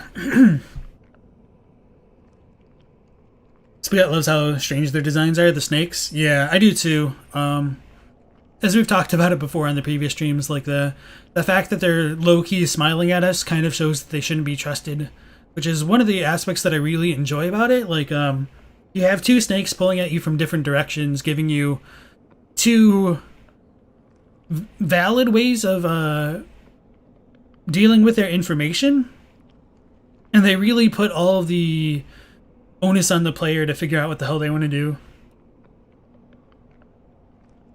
Stella says, Japanese is highly inflected, right? Honestly, I don't remember what inflected means more in like this linguistic context. I feel like you might mean highly contextual, which is, yeah, Japanese is a high context language, so they don't always often make it very clear what the subject or topic of a sentence is, and they also don't make it very clear if something is singular or plural, so that makes translating things difficult. They don't use, like, I guess they do use gendered, like, pronouns, but, I don't know, it's just a different dynamic compared to English, specifically. He says, people who take we look at things very closely as everything is deliberately done, clearly didn't pay attention through Lost Izalith. In what world would that be deliberate? Black Bloom says, the serpents are very uncanny. They really made some of the most horrible teeth in gaming. They're friendly NPCs, not bosses. But then the big toothy smile is in itself coding for manipulators. Except on humans, it looks a lot less creepy. Effervescent says, regarding what you said about patches in Bloodborne, according to your dictionary for Mami and Mamieru, the kanji is apparently like that one, Etsu, normally only read as Etsu for Onyomi, and yes, it means to have audience with. So as far as the actual kanji goes within his dialogue, let me pull this up real quick. It's so if you type in Mamieru and try to have like Windows IME convert it, it will come up like this automatically, which 9 times out of 10 you're going to read that as Mieru, like to see, to be visible. But actually maybe my IME converted it that way automatically because of when I was looking up with patches. But if you type in like Mieru or Mamieru into a website like Gshow or goo.ne.jp, that will they'll show you like other forms of the kanji, and so I'm pretty sure Mamieru is in Joyo kanji, so that would explain like why they went with that instead of the other way around. Effervescent says, this is such a big problem with kanji in Japanese. Characters can have very obscure readings. Even most well-educated Japanese adults don't know. Yeah. And so if you guys are really interested in that stuff a lot more, I would highly recommend checking out channels like That Japanese Man Utah, or I can't remember the other one's name. There's a bunch of really good stuff on like YouTube of people going around the streets. I think Asian Boss did it as well, of having Japanese people read kanji or try to write down kanji from memory, and it shows like even for natives it's not the easiest thing in the world. Alright, so I'll give you guys a break on the chat, and so let's talk to Kaathe again, and this time we'll say yes, and then probably reload everything for different angles. Greetings, undead warrior. I am the primordial serpent, Darkstalker Kaathe. I can guide thee and illuminate the truth. The truth I shall share without sentiment. After the advent of fire, the ancient lords found the 3 souls, but your progenitor found a 4th, unique soul, the Dark Soul. Your ancestor claimed the Dark Soul and waited for fire to subside, and soon the flames did fade, and only dark remained. Thus began the Age of Men, the Age of Dark. However, Lord Gwyn trembled at the dark, clinging to his Age of Fire, and in dire fear of humans, and the Dark Lord who would one day be born amongst them. Lord Gwyn resisted the course of nature by sacrificing himself to link the fire and commanding his children to shepherd the humans. Gwyn has blurred your past to prevent the birth of the Dark Lord. I am the primordial serpent. I seek to right the wrongs of the past, to discover our true Lord. But the other serpent, Frampt, lost his sense and befriended Lord Gwyn. Undead warrior, we stand at a crossroads. Only I know the truth about your fate. You must destroy the fading Lord Gwyn, who has coddled fire and resisted nature, and become the fourth Lord, so that you may usher in an age of dark.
Very well.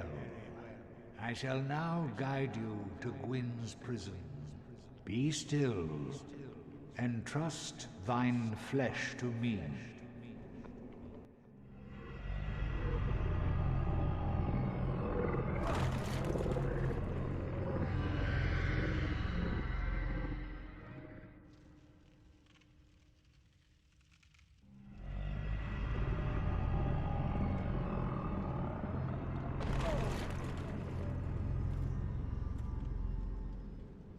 This is Gwyn's prison. Now, place the Lordvessel upon the altar.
Very well.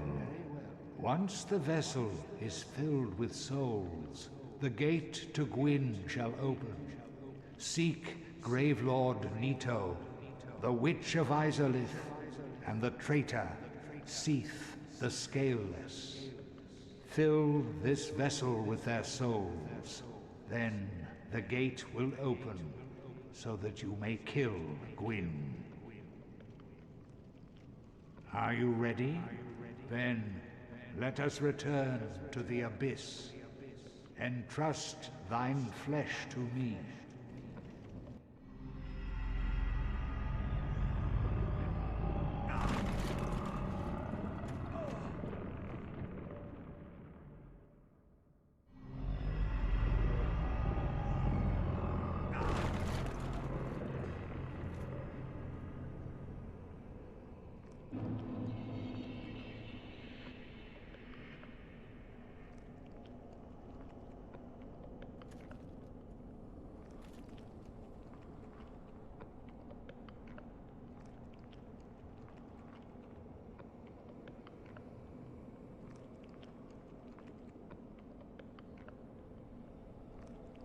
Oh, damn it. I totally meant to unmute myself. Oh, it's all good.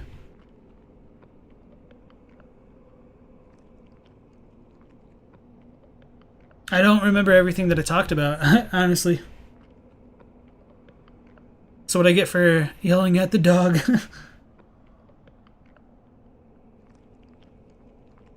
Whoops. Change the username to Silent Protagonist. And so I think the only thing that I mentioned was... Damn it, I don't remember when I muted. Let me look at his dialogue there. Oh yeah, it was more like, I think if I remember correctly, instead of him saying take us to the prison of Gwyn, he says like the coffin instead. And I talked about the cat dog situation, and I said at least you have more than one snake in that the Dark Lord ending. Used for hours? Yeah, maybe. Rip. Ah, if you wish, I shall grant the art of life drain, the legendary power of the Dark Lord.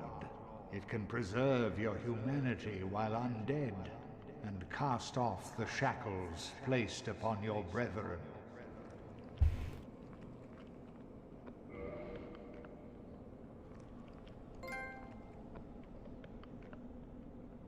Hey, we got another trophy. Wait for that to go away. Undead warrior, to speak now is premature. It begins with your retrieval of the Lordvessel. They failed me, every last one of them. They were strong, but saw not the truth.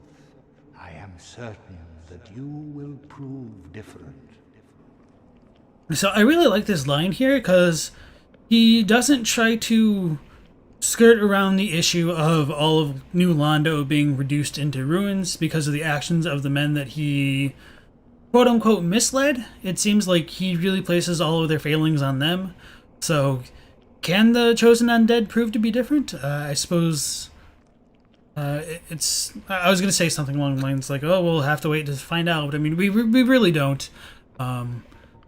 But I do like the fact that for all of the issues that Kaathe presents to the lore and how much easier it would be to see him as kind of an untrustworthy figure, that he doesn't shy away from his actions, and that'll become more relevant when we look at Ulasil as well as some of the stuff related to the Four Kings, which we've seen a little bit, I suppose, but maybe there isn't too much more than what we've already seen, honestly. They failed me. Every last one of them. They were strong, but saw not the truth. I am certain that you will prove different. Joseph says, I'm a good guy. Let me teach you how to suck the life force out of your enemies. And friends. Yeah, definitely a good guy.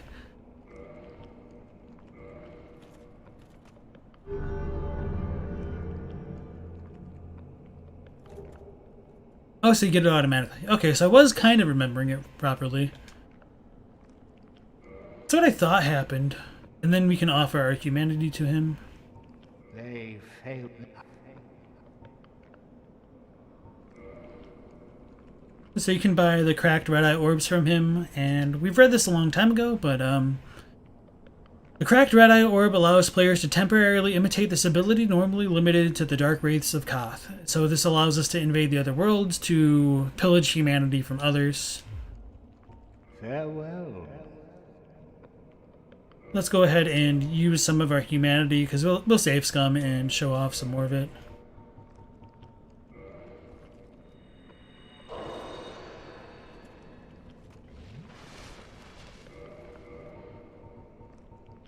I guess I could have just used all of them. Whatever.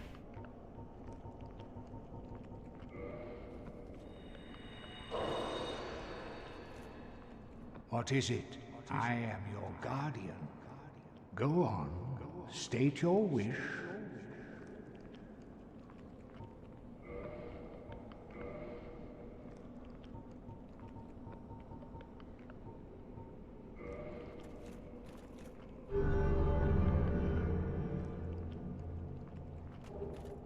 Get the red eye orb. They failed me.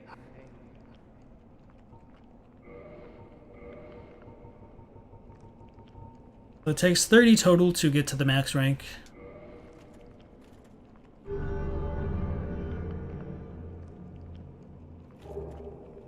Then we get the Dark Wraith set. They failed me. Farewell.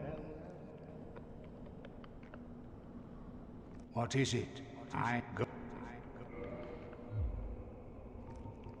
I guess he warps us. Oh, okay, maybe that's how you got out. Very well. No, he would take us to the Lordvessel, never mind. All good.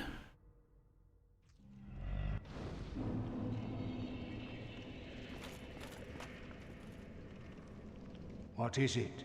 I go. They failed me. Okay. Farewell. Let's pull out those items and have a jolly good time. So we've got the cracked red eye orb, or the real one, not the cracked one.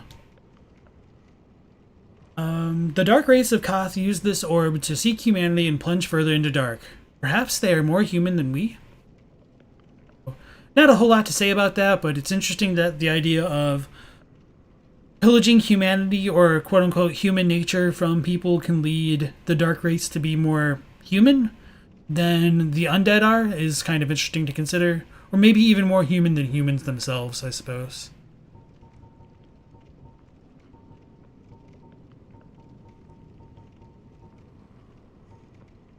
You think a Kaathe is a ends to justify means guy? Could be trying to gain your trust by sharing compromising info. It's a 4D chess move in the manipulator book, but it can work. Especially on people who are already mistrusting. Gotta appreciate he's just straight up front about the life drain thing, to be honest. Yeah. Trust is quite a precious commodity to liars. It's easy to lose, but really hard to keep. Should have said hard to gain, but easy to lose. Yeah, that's fair. You think the idea is if somebody like Kaathe just casually mentions the Dark Wraith stuff, the other person's likely to think he's very honest about his intents? After all, a person that's trying to make themselves look good wouldn't mention their worst deeds, would they? So, yeah. I mean, sometimes you can kind of get ahead of that stuff if you're upfront about things. I mean, it is like a tactic con men use.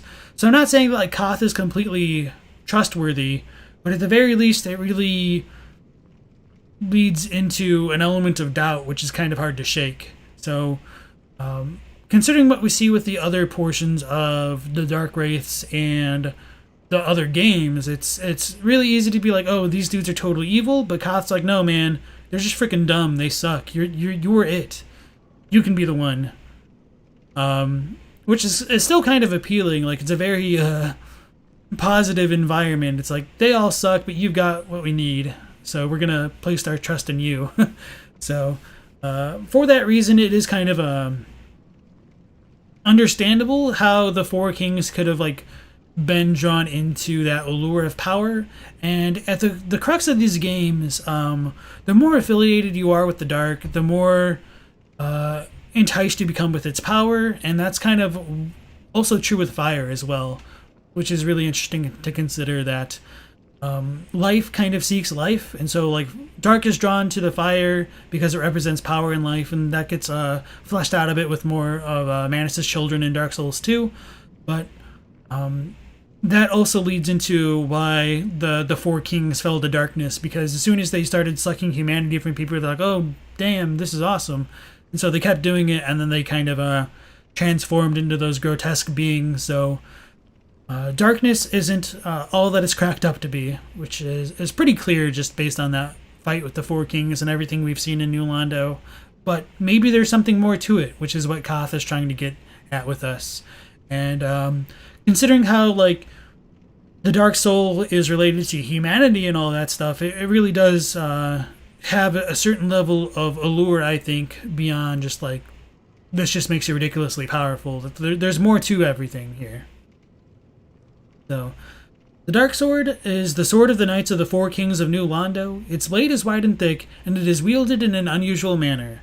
When the Four Kings were seduced by evil, their knights became Dark Wraiths, servants of the dark who wielded these dark swords.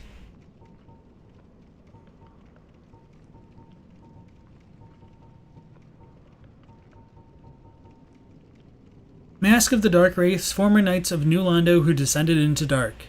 Some say the skeletal mask of an ancient Dark Wraith is partially fused with the flesh of its face. Their armor transformed and remains a symbol of the Dark Servants and their diabolical art of life drain. So there's not a ton that we can learn about the Dark Wraiths from this, other than they used life drain, which we've seen them use as we went down into New Londo. So I think I might reload again just to get footage of his dialogue from a different angle, now that we've done all that, and also to get our humanity back for when we do the Chaos Daughter Covenant. He's no Frampt. Emlyn says he's close out. Thanatos is involved in making Hades' vessel in Saint Seiya.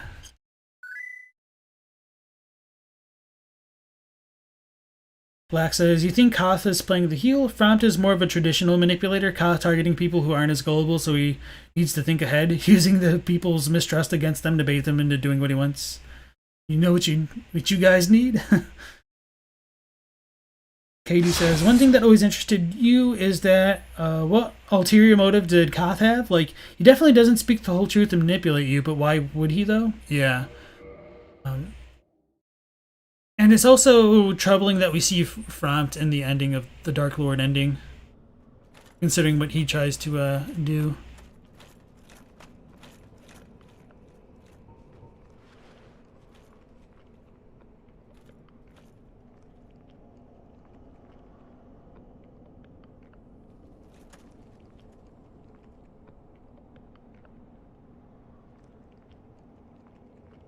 Okay, I think this will be good. Greetings, undead warrior. I am the primordial serpent, Darkstalker Kaathe. I can guide thee and illuminate the truth.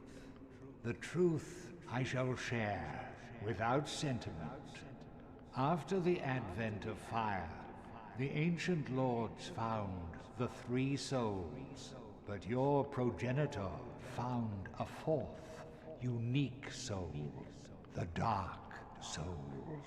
Your ancestor claimed the Dark Soul and waited for fire to subside, and soon the flames did fade, and only dark remained. Thus began the Age of Men, the Age of Dark. However, Lord Gwyn trembled at the dark, clinging to his Age of Fire and in dire fear of humans, and the Dark Lord who would one day be born amongst them. Lord Gwyn resisted the course of nature by sacrificing himself to link the fire and commanding his children to shepherd the humans. Gwyn has blurred your past to prevent the birth of the Dark Lord. I am the primordial serpent. I seek to right the wrongs of the past, to discover our true Lord. But the other serpent, Frampt, lost his sense and befriended Lord Gwyn. Undead warrior, we stand at a crossroads. Only I know the truth about your fate. You must destroy the fading Lord Gwyn, who has coddled fire and resisted nature, and become the fourth Lord, so that you may usher in an age of dark. Very well. I shall now guide you to Gwyn's prison. Be still, and trust thine flesh to me.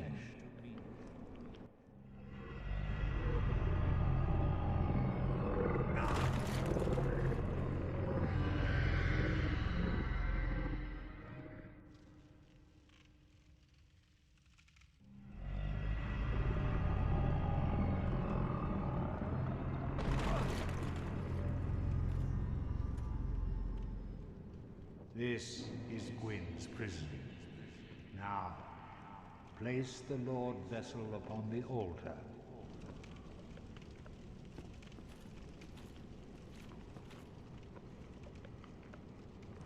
What is it? Place the Lordvessel upon the altar. What is it?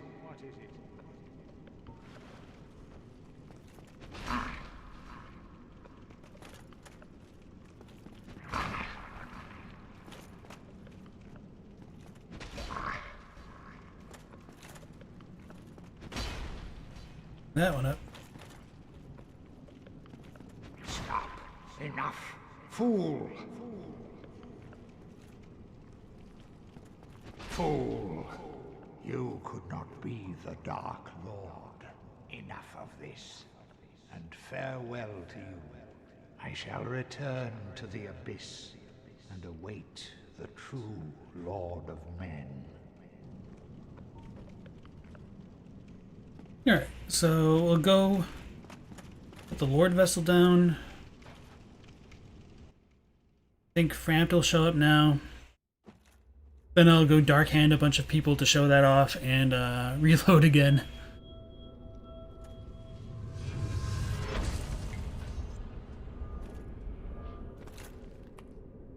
Frampt showing up in the Darklord ending is really suspicious, as if he was never Kaathe's enemy in the first place. You've heard theories that the primordial serpents went to precipitate the end of disparity to avenge the dragons.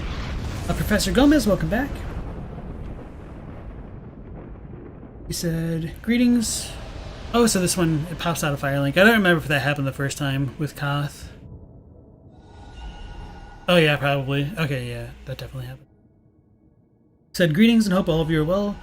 You have never been able to get the primordial serpent in that room. Which room is it and how do you got that scene? You're tuning in just now. So we killed the 4 kings before placing down the Lordvessel, and then we talked to Kaathe in the abyss there. So that's how you trigger that. So it looks like Frampt isn't here. So let's go talk to him, because he'll probably have a decent amount to say, which I want to get the footage of. But I should probably talk to Frampt before doing the stuff with Kaathe as well.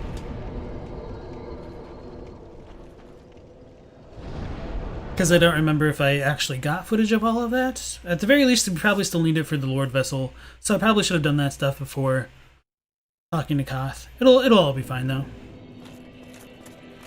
Let's go see our boy. You don't think? Oh yeah. So I was gonna say with like the serpents, there's the possibility that they could like represent an Ouroboros essentially. So like 2 serpents kind of eating the tails of the other to represent both life, death, and rebirth, because as they eat the other, they kind of grow more themselves, so it's kind of a never-ending cycle. So the fact that there's kind of 2 world serpents might tie into that, but at the very least, we don't literally see them eating each other, so it might be more of a metaphorical take. So even if they are kind of opposed to each other, they might still end up kind of be working together for like a greater whole. That might be one way to read it, I suppose. Emlyn says, you don't think Frampt is helping Gwyn? You think he's trying to weaken the first flame and Gwyn never intended to be replaced by a human? Resun says, you don't think Frampt is necessarily one of the serpents that appears in the Darklord ending, unless you're forgetting something. Yeah, so Kaathe says, let Kaathe and Frampt serve you, or Lord, something like that. You sorry fool. You could not be the chosen one. Enough. I shall slumber until I am awakened again. So the reason why he said that is because we did join Kaathe's team for a little bit. So we'll go ahead and reload that. Flying Nimbus will save us. So after you get the Lordvessel, you can just kind of jump down here. Consequence free. But if you try to jump down further, you get screwed. If you look over here in the distance, we can kind of see Transient Curse. No, you can see a bunch of what look to be almost Lordvessels of some kind. Oh, that one over there definitely looks more like the Lordvessel than the smaller ones, at least. And okay, they just look like leaves. I wonder if there's an interesting design on the door itself. No, okay. Locked by some contraption, so we do need to go kill those lords. If you fall down here, that's it. That's RIP.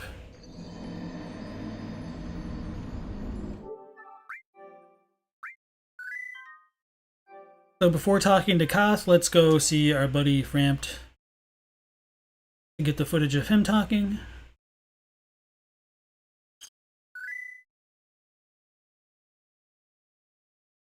Katie says, Black Bloom said gave you an idea that ties into my theories? Interesting.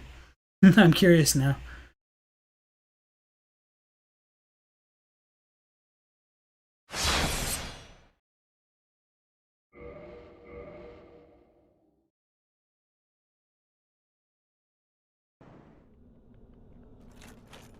So I think we can just go back to Fire. Oh, I forgot to show off the Dark Hand stuff. Lit.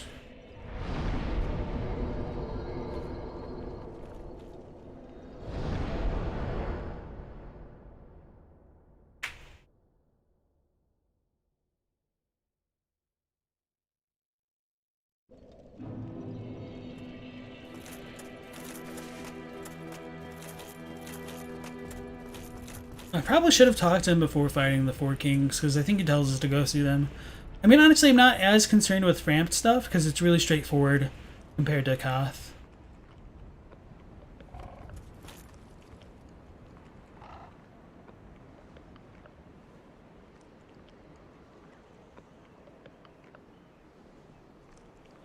Here, that should be good. Maybe. Oh, I'm not close enough to talk, duh.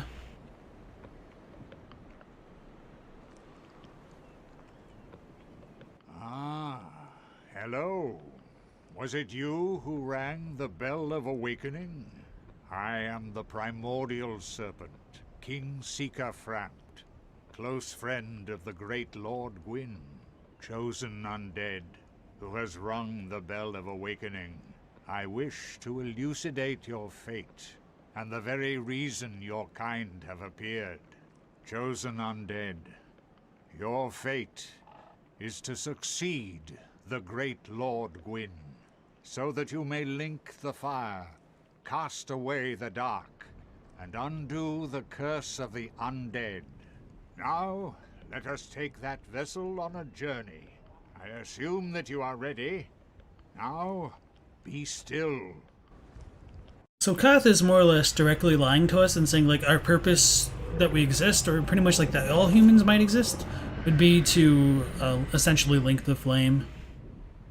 So he is most certainly, like, manipulating the gullibility of the chosen undead for their actions.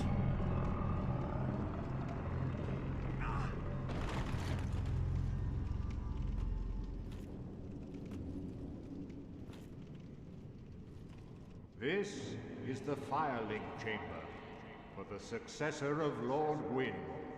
Now, place the Lordvessel on the altar.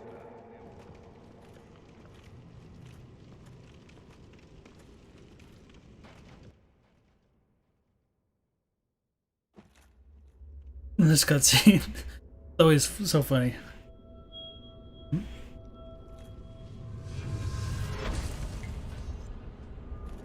Black Bloom says, you think the main point is that we never learned the Primordial Serpents is big game, they never show up again? Yeah.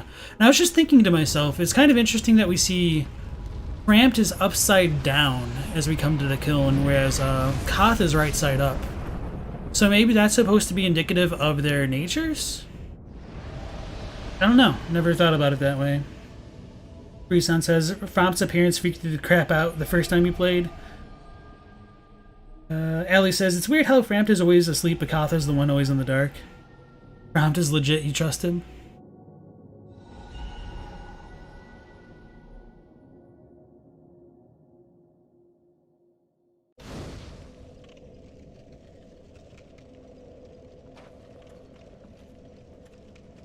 Suppose I should get like a zoom in of this. Should have remembered.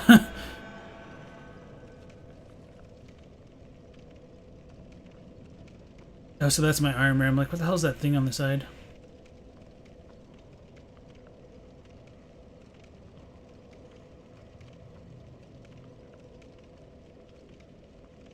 But I mean, it could also just be because Firelink Shrine is above here, whereas like the part of New Londo is below.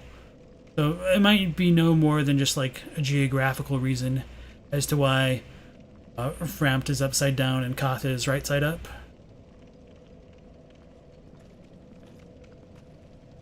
Damn it, we've got this stupid effect on us, whatever.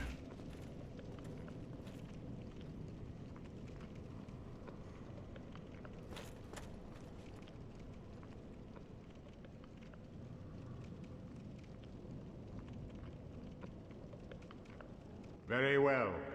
As Kingseeker, I shall now instruct you, the Lord's successor, in your next task. To achieve your fate, fill the vessel with powerful souls, commensurate to the great soul of Gwyn. Scarce few possess such brilliant souls. Gravelord Nito, the Witch of Izalith, the 4 Kings of New Londo, who inherited the shards of Gwyn's soul, and Lord Gwyn's former confidant, Seath the Scaleless. All of their souls are required to satiate the Lordvessel. Are you ready? Then we shall return. Stay still for a moment. So, despite working with Kaathe and Frampt, the main quest stays the same for both of them. The animations are always kind of goofy to me. So yeah, there's really no big difference between working with the snakes, other than Kaathe gets you the secret Dark Wraith Covenant and access to the Dark Hand if you don't kill the Dark Wraith. So that's kind of worth showing off, I suppose. Let's get rid of this. Oh yeah, it's just gonna warp me. I screwed up. I was gonna try to die. Get rid of the aura.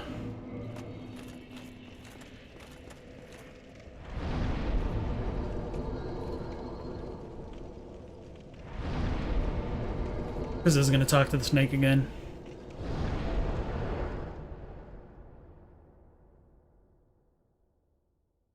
Katie says, it might be that Kaathe has the same interpretation of the dark as you have, and that's why he doesn't support the End of Fire ending, since he now knows that it wouldn't work as he intended. Andre Lick says, it's interesting that the light beam and the gates are obviously Ulisilian gold magic. Weird pinata, but okay. Oh, so sweet. Everything's gone. Besson says, you don't think Frampt being upside down in the kiln means anything? It's probably just geographical. He dwells below the Firelink, but above the kiln, and Kaathe is the abyss below both. He said it exactly what I wrote.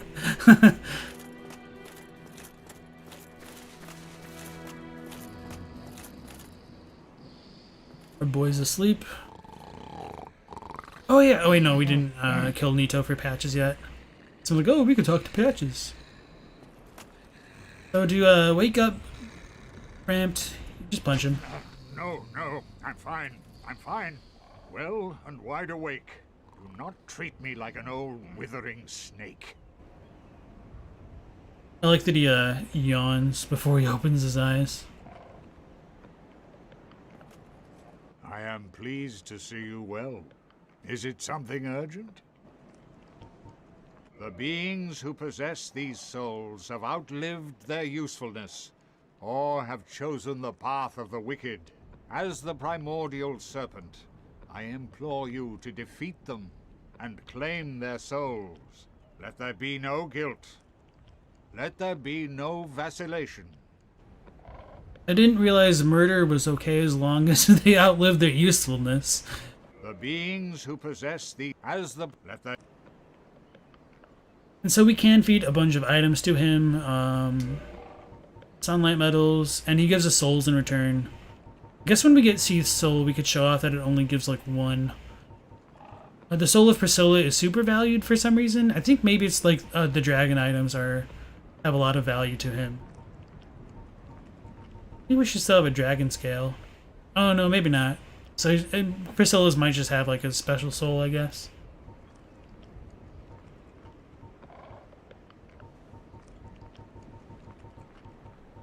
Okay, and so when we look at stuff related, never mind. I guess it's not that important. I was gonna say like stuff related to his knights or whatever are worth a little bit more, but it kind of doesn't always work. Humanity is 30, Twin is 2,000, makes sense. And the gold coins are actually worth a decent amount of. So that just kind of goes into why snakes are the way that they are, because they're greedy, and that's why they couldn't become dragons, I suppose. Souvenir of reprisals are super cheap compared to the Eyes of Death. That's interesting. So some of this stuff might have a little bit of lore value, but it's a little bit hard to say exactly what it is. Farewell, chosen undead. I remain here and await thee. I just realized we probably don't have a lot of NPCs on which we can actually use the Dark Hand.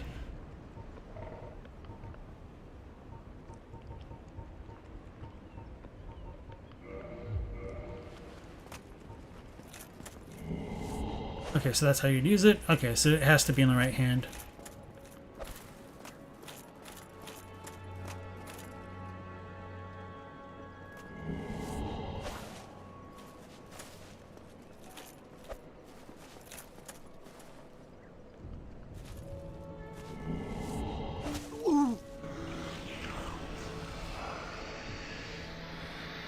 I guess you suck it into your face. Just like the Four Kings did. And now I want to get grabbed by a Dark Wraith. What's wrong with you?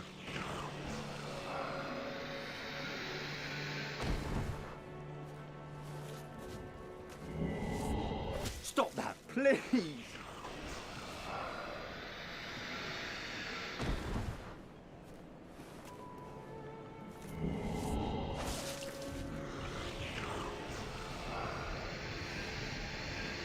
So I'm pretty sure there's a limit to how many humanity you can steal from these people. So most of, like, the NPCs have like 1 to 3, and I think like Arena has like 7. It's as much as humanity as they drop, I think. But I'm pretty sure he doesn't aggro. Some of them will. Don't remember if Griggs does, and we've already lost Logan, but we do gain points of humanity for like striking these folks. No!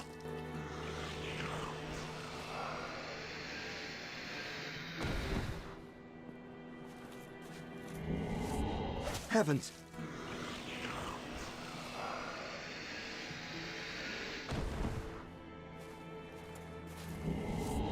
In the name of sanity.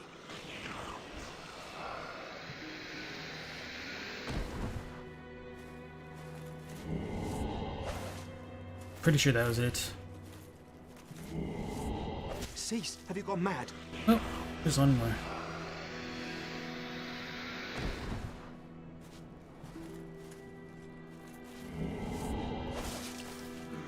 Okay.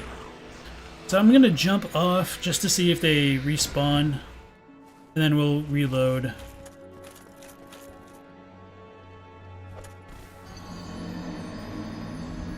All that and having such a mood. Can you get the Dark Lord ending even if you don't speak with Kaathe? Yeah, if you just walk away from the flame, I'm pretty confident you can still get it. Yeah, it's decided in the last 10 seconds of the game. Doing Kaathe quest only makes you aware of the choice, it doesn't create it. Yeah, so people have accidentally gotten the Dark Lord ending because they didn't know you can just walk away, and that would end the game, which is kind of unfortunate. Allie says, you usually suck out everyone's humanity at the shrine, then head down to New Londo to finish the job. You just wish they'd go undead. They're weirdly tolerant of being drained. And I'm pretty sure they'll stay normal, but at least just to confirm it for everyone on the stream. You detest my pyromancy. That must be it. Then I'll give you a taste of it. And it will not be pleasant, I assure you. Okay. That's pretty much everything then.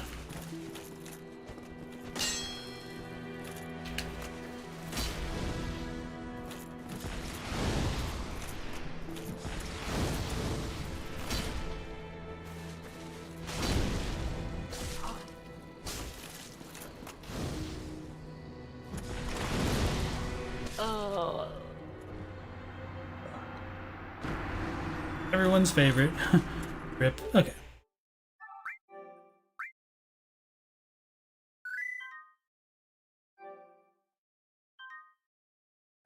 Yeah, it is unfortunate that, like, draining them of their humanity doesn't cause them to go hollow. That would have been so cool, from a lore perspective.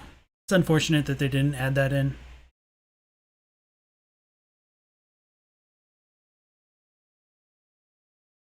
Joseph says, just gonna uncomfortably kiss everyone now.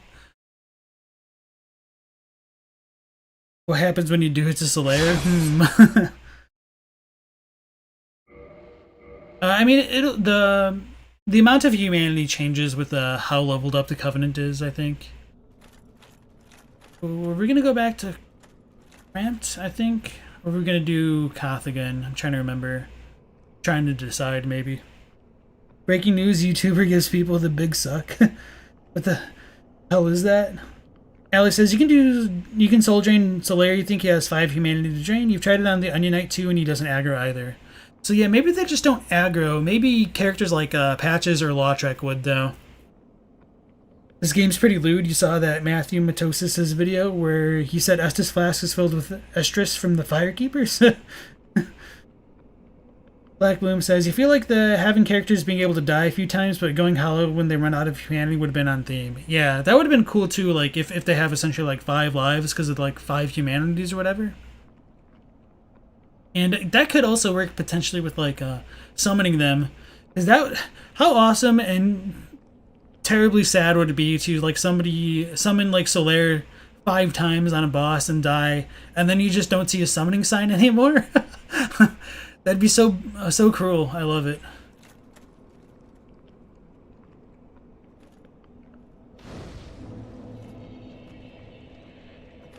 So let's talk to our boy, and then this time I'll get some, like, spinning shots, I suppose.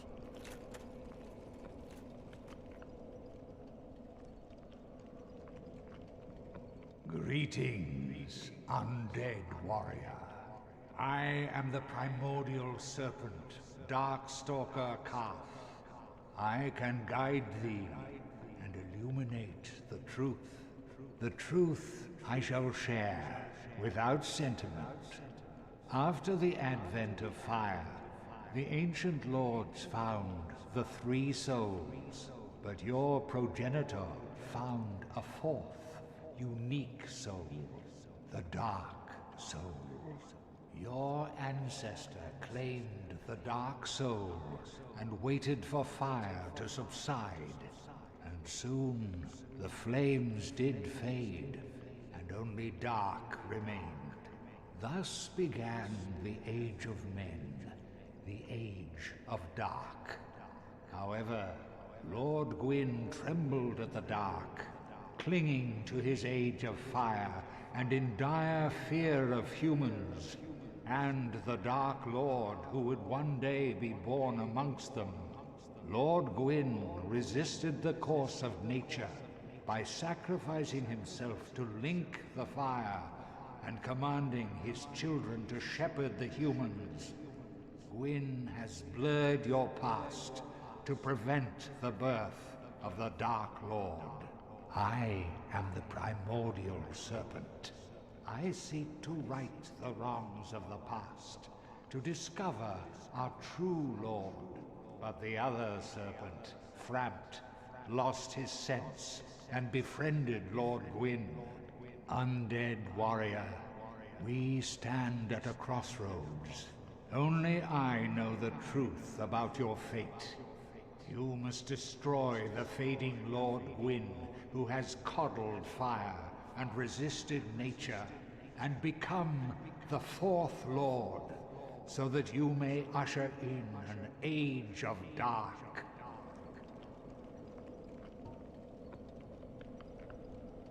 Very well. I shall now guide you to Gwyn's prison. Be still, and trust thine flesh to me.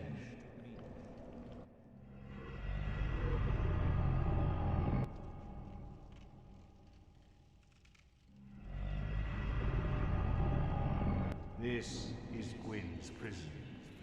Now, place the Lordvessel upon the altar.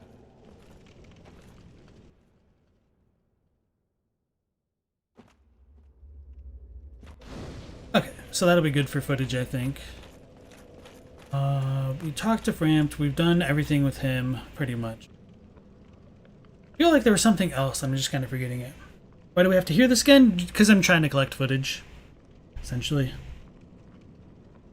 And Luster says, but making life drain, making them hollow doesn't make sense because you have to die first. Yeah, you're not wrong. I just feel like with us draining the humanity from them, the thing that we use to undo hollowing, it could have still been pretty cool. Let's go ahead and warp to... I guess we could go Tomb of the Giants next. Or we could go back to Firelink and explore the Valley of the Drakes. We haven't done that. I don't remember if there's anything... Oh, we could do that before doing everything with Dusk and the DLC. Okay, let's go to the Tomb of the Giants and we'll do the Nito stuff next. So let's go ahead and level up. Level up twice. Be really good for Nito.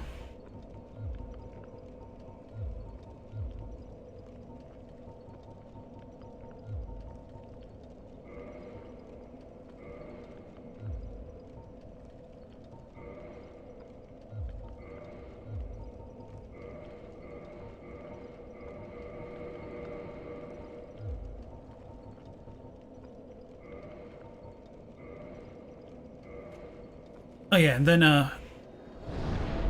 actually I wonder if you can die down here with Kaathe in the screen if you take off the ring. Yeah, whatever, I'll leave that be.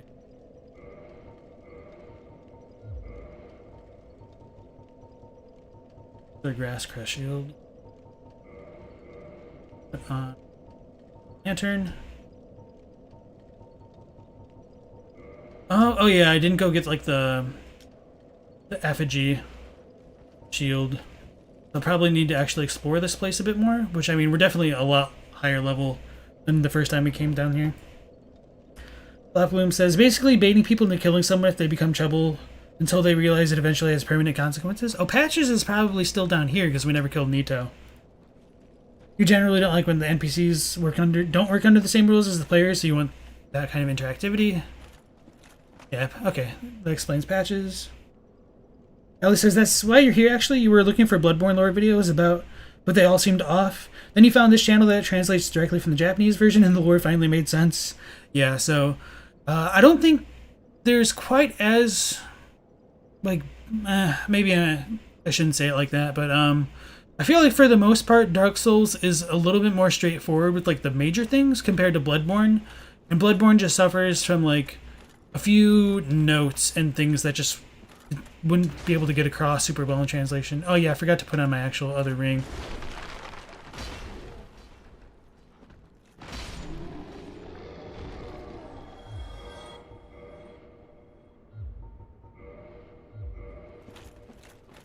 And then we'll need to...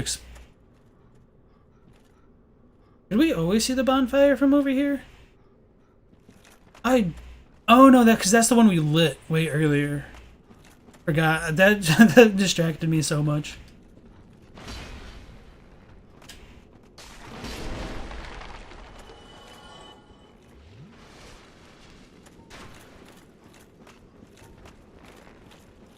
So I don't remember where the effigy shield is. I mean, so I can one-shot that one. I wonder if I can one-shot the big one.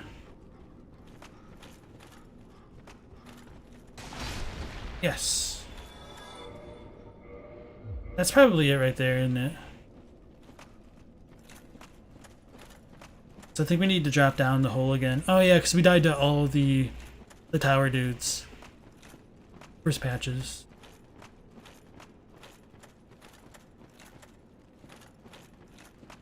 So that way's death. And we can see Izalith down there still, the demon ruins.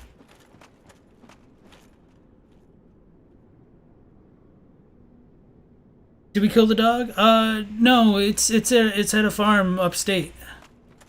No, Sif's fine, guys. Kaathe is quite well hidden for a conventional player. Yeah, he basically requires a sequence break. To randomly find Kaathe, you'd have to complete Dark Garden and then Londo before ringing both bells. Because new players will talk to Frampt. How can Kaathe pronounce P those letters without lips? That's the true deepest lore, so deep that Aldrich had visions of it.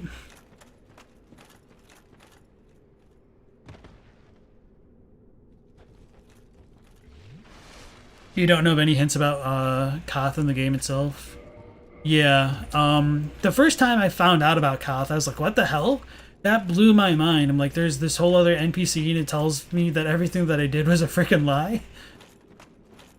That's a real bruh moment. White Titanite chunk.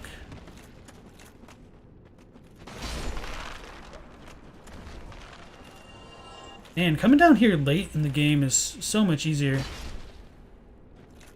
You can just one-shot everything.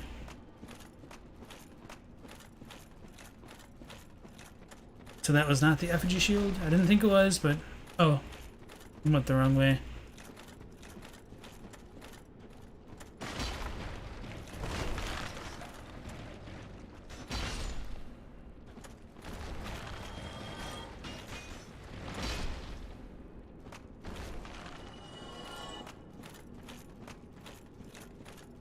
Go this way.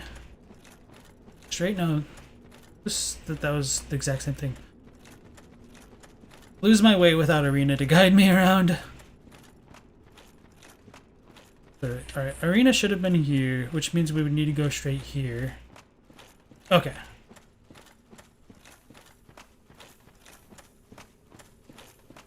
So we'll get a bunch more of the tower things popping in.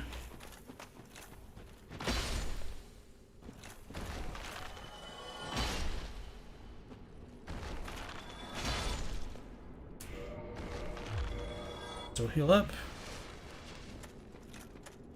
We get this ladder.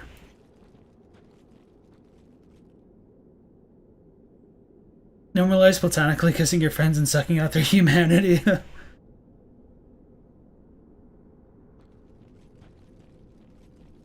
You wish the Dark Lord ending required placing the Lordvessel for Kaathe. That would have been difficult to do. Blind. But not the worst idea, I think. This comes back over here. Okay, yeah, I forgot that there's just that illusory wall over there. So you don't have to get kicked down by patches to go rescue Rhea. That might be worth exploring sometime. I wonder if he says anything if you save her before talking to him. But again, we already killed everything, didn't we? Okay. Sweet.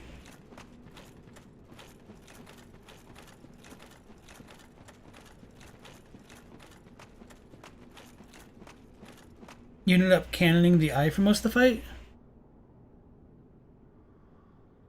It was basically less awful Orochi. Are you talking about Neo again?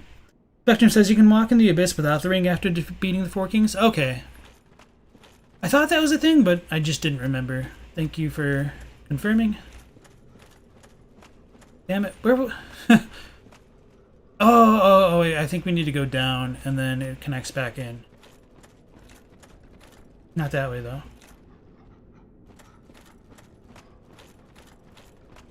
We get the giant dude over there. I guess that's a good spot to drop since the dude's already chilling up there.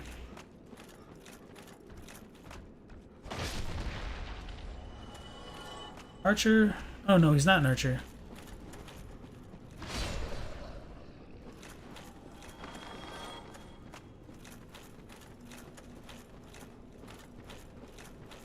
I wonder if that item is the one. Okay, so no. I'm not gonna rest there.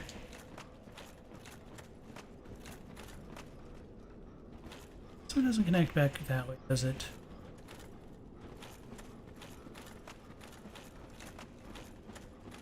Yeah, I don't remember to get to that item off the top of my head.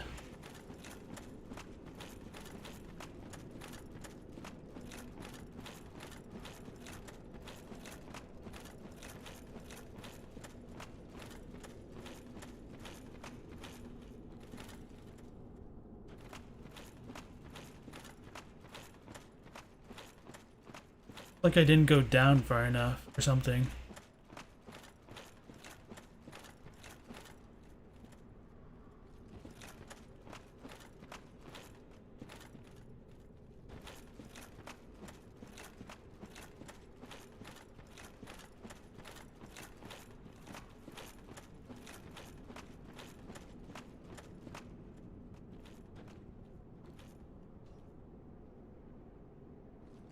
So I wonder if that's over there by the...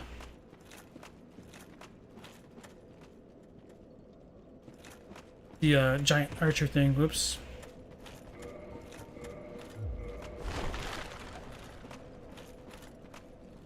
You guys have probably already told me in the chat.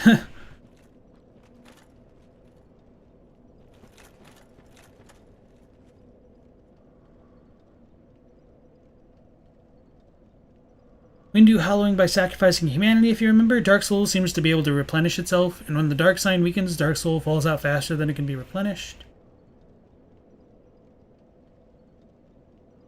Cameron McConnell, welcome back. He said, what do you think is the constant metal on metal tapping sound in here? I think it's just the sound of me walking, if that's what we're talking about. Or you might just be talking about the giant skeletons breathing, which is kind of weird to consider that a skeleton breathes, doesn't have the lungs for it.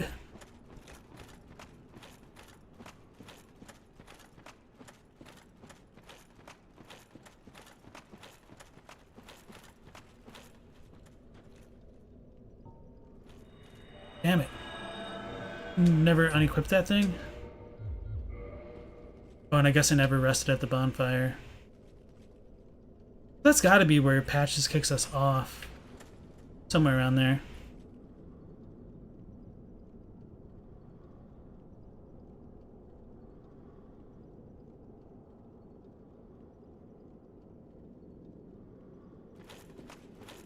You guys in chat don't quite remember either, so let's just YOLO it.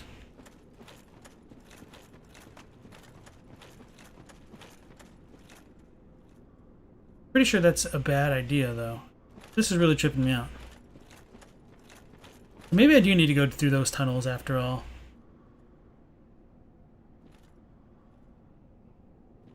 Yeah, let's go through the tunnels. Spooky, scary skeletons. I wonder if you could just drop down there from over here.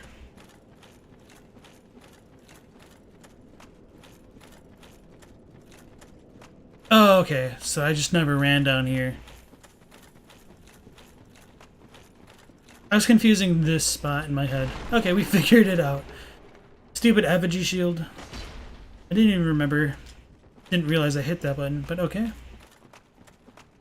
I'll need to probably ember up at that next bonfire before going into Nito. Oh yeah, and we get to see a Dark Paladin and Leroy spawn in. Because that was the reason why we came down here in the first place so early. I mean, obviously to rescue Rhea, but we didn't have to come as far as we did. And that kind of screwed us up a bit.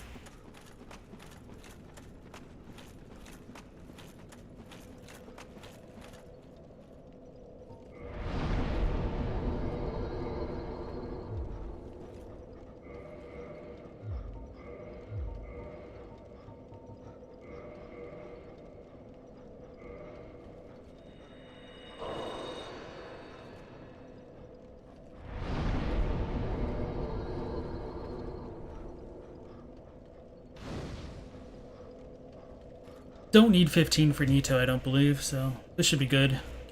Let's go ahead and check our effigy shield. It's gotta be heavier. What am I looking at? Oh, it's right under the lantern. Pretty sure this is a contest design winner, but that's not too big of a deal. Frightful occult shield defends against divine weapons and lightning. In an ill-fated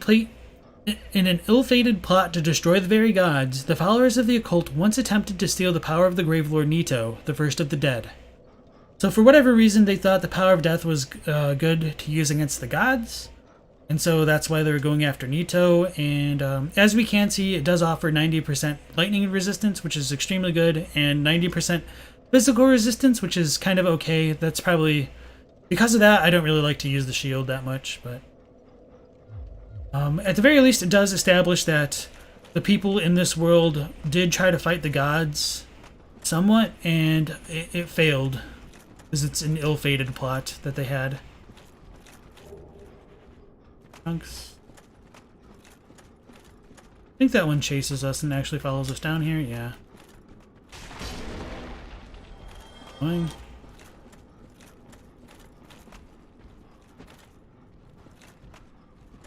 Oh, it's not. Bro, where did he come from? He fell down too. Annoying.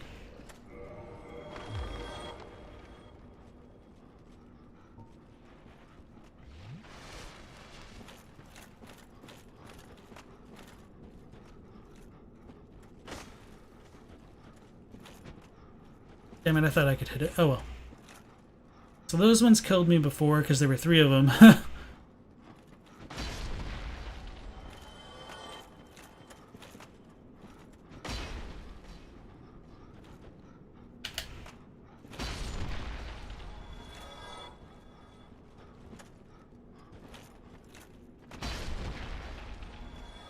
I think there's like some inconsequential item, the souls. Oh, we already picked them up, didn't we? Okay. So that's what scared the crap out of us before, the 3. And we definitely didn't have to fight them. I think we dropped down here at one point and there's nothing. Okay. So as we come into the next area, we should get kind of invaded by Paladin Leroy. Since I only healed once, I might just save scum it here. as we come ahead. Put that away.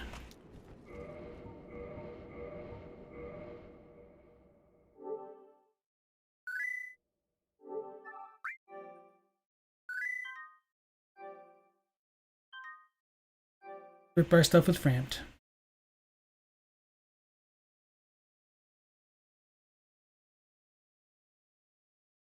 So, I know this is late, and I apologize. Spectrum, I was looking for the effigy shield. We got it, obviously. We did drop behind the tunnel. Nito fight set to the Spooky Skeletons Club remix, the effigy shield. The DLC is the best part of Neo 2.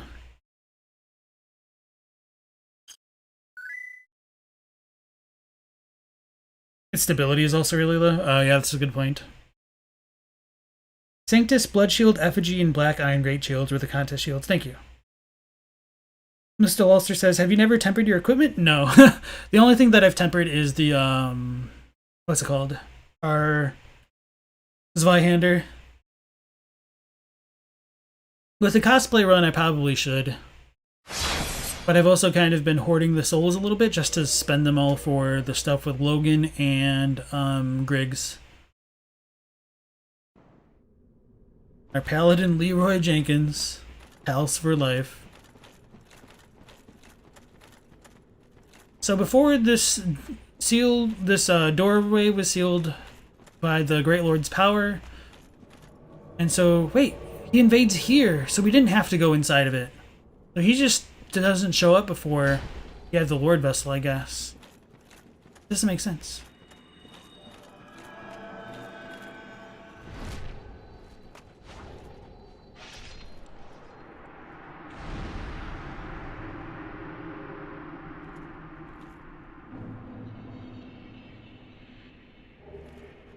More humanity, Grant and Sanctus. So yay, we get some more items to check out. That was a lot easier than I was expecting. What you get for bringing a miracle to a sword fight.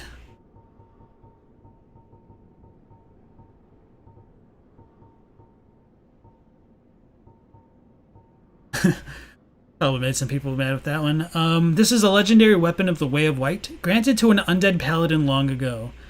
This massive iron can only be lifted by those with inhuman strength, but it is blessed and very effective against agents of the dark. So this is one of the things that interests me about the game, is even though that gods are described as being weak against the dark and all that stuff, we do have counterexamples of the dark being weak against light, or holy relics and stuff. So to me, I just kind of tie it all into each individual character's belief system, essentially. Like, I feel like the ideas of taking dark and light damage is probably tied to how miracles are based on faith and kind of believing things so hard that they happen. So that might be why gods are weak to darkness, and why agents of the dark are weak against miracles. But it could also just be because of the belief of the wielder in the weapon that it's able to have that kind of effect as well. So how much of it is truly physical versus spiritual is really hard to say. I think important to bring up at times. Yay, lore now. You love the Sanctus Shield? He was a dark spirit. You wonder if it means he went hollow or became an apostate. Well, I guess, we did kill Pinwheel, so we should have the right of kindling, so maybe it was in his interest to attack us for it, but as to why he only spawns once we've placed the Lordvessel, I have no idea.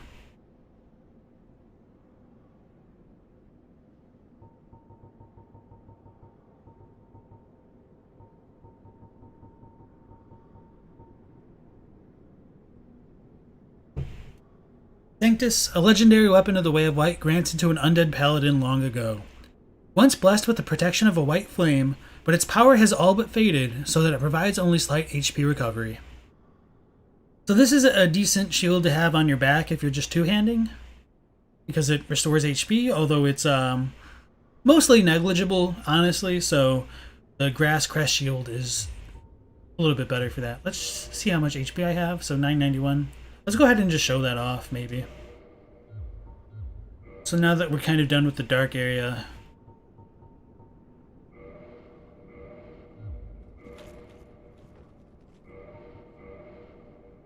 As we can see, it does do like 2 HP, like 1 HP a second maybe. So it's really, really negligible, all things considered. But it has the glowing golden aura type effect.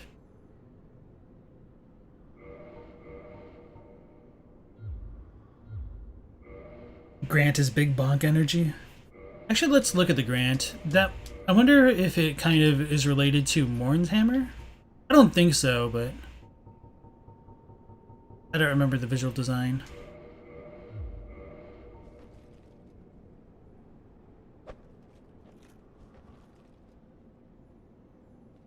This thing is really dark.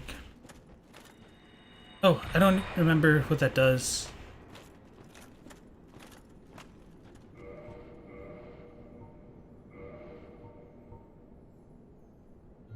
Is this really just like Force of Will, or not Force of Will, Wrath of the Gods, or whatever it's called, Emit Force? Does that use HP or something? No.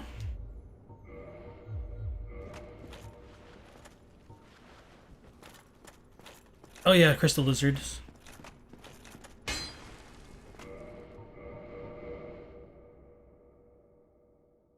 Totally forgot. Your favorite invaders are the ones that spawn near cliffs? Pretty lucky he didn't use that against us.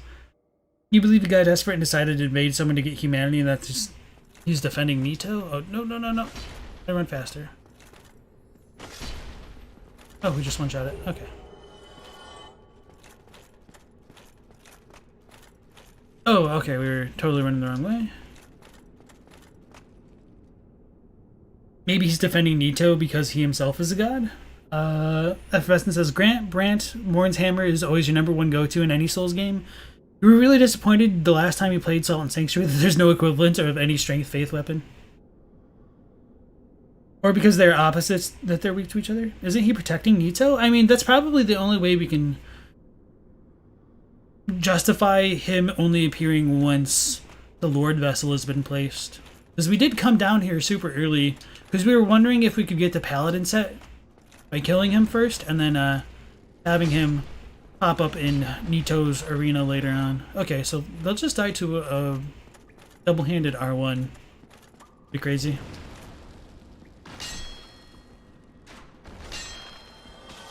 Oh, it hit me. And then we got another one on the side.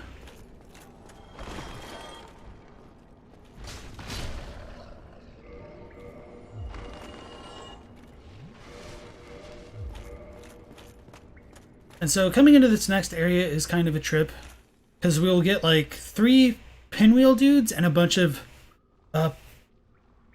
constantly respawning skeletons. So there'll be a bunch of baby ones, and they can drop a ton of humanity. And they spawn endlessly. As we come in, we do see like there are a bunch of skeletons posed in what might be like a prayer type thing. As we look ahead, we can see 1 pinwheel, 2 pinwheel, 3. Maybe there's another one down below, so maybe there's 4 total, or maybe they just like jump around as you come in. So it's really annoying that Pinwheel as a boss also gets diminished further by these, oh, so there's a 4th one up there, by these NPCs. And so if they have stolen a little bit of Nito's power, they're kind of necromancers, and they might be raising the dead. Yeah, I don't really know what else to say. It's curious that all of these skeletons are dead. They're not mobile, and they don't attack us, but really, other than that, not too much else can be said, I don't think. You can barely see the aura in the remastered compared with the OG game. The weapon arts usually harm durability. Oh, okay, yeah, that's a good point. That's why I was like, there has to be something with this. I just couldn't remember off the top of my head. Thank you. Effervescent says, LP, since you didn't play Demon Souls, there's a weapon just called like, Grant wielded by a boss called Brant? Okay. The Way of the White Church claims to send undead to the catacombs to try getting the Rite of Kindling, but the real reason is to send the undead to their death. Yeah, and to get them out of their own way. So it's like win-win for them. Like, if they get rid of an undead, they don't have an undead to worry about. But if for some reason an undead comes back with the Rite of Kindling, or completes their pilgrimage and maybe, like, succeeds Lord Gwyn, like, hell yeah, they What more could they ask for? They got rid of all of their problems in one fell swoop. Dead baby is ultimate edge. Are they babies that died, or did the adult skeletons procreate? I don't think the adult skeletons procreated, but it is also a good question of whether the skeleton babies were even born, or whether or not they died before that happened. But I suppose that starts to get into some edgier territory that's probably left alone. Effervescent said, the baby skeletons are also based in the babies of the Toxic Swamp and the boss area Garl Vinland, who wields the grant. Okay. Tiny Boots, welcome back in. Hope you're all doing super well today. Thank you. Hope you're doing well as well. And yeah, with the babies dropping humanity, as Allie points out, it does call into question some fundamental things. Yeah, this is also a good spot to kind of look at the quote-unquote miracles that the pinwheels can cast.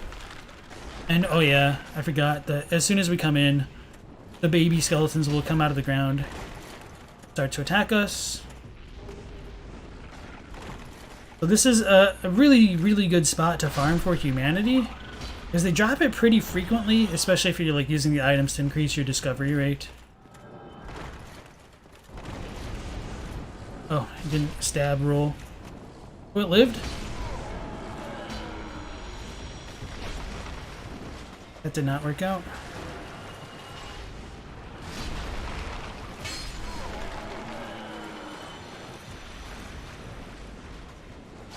I forgot.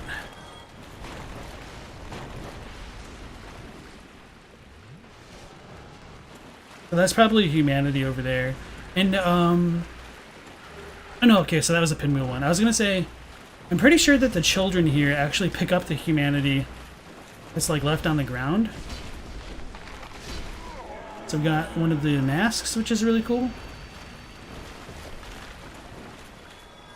Maybe we'll get lucky. You can kind of farm these. Pretty sure they respawn.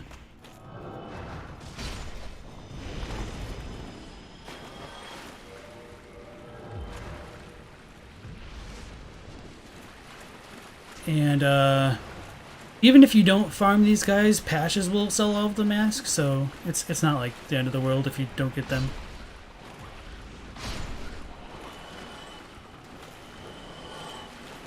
Let's go kill that last pinwheel, and then I'll try to show them picking up their own humanities, which is really cool. And actually, I probably need footage of that now that I think about it.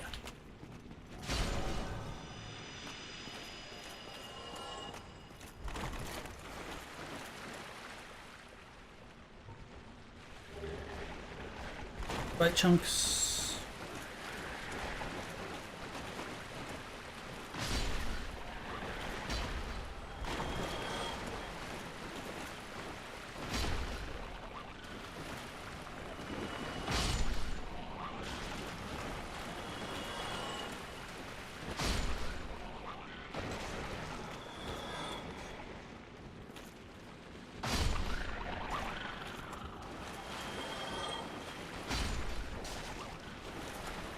Looks like I need to switch out my ring or something.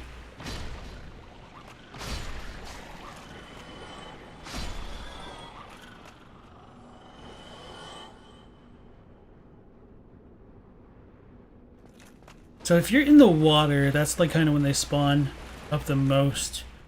I think they can spawn in different places other than the water too, but one of the things that I've noticed. And some people have wondered if these babies are meant to be connected to New Londo, since it was all flooded and everything. But I don't really know what to make of that. I should do a Let's Play of the OG PS3 Demon Souls after this. I don't even have a PS3 though, that's part of the problem of why I've never played it.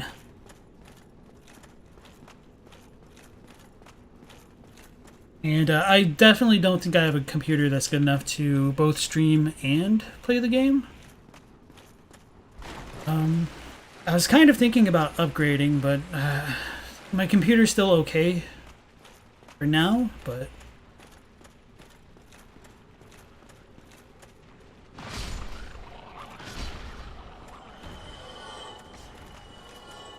I also don't want to shell out that much money if my equipment is still okay.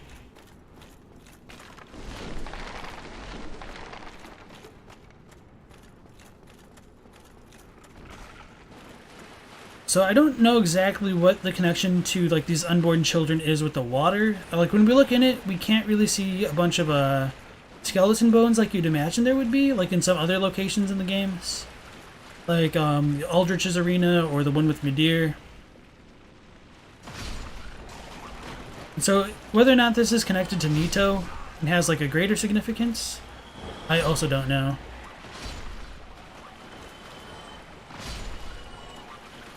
Let's go change our ring.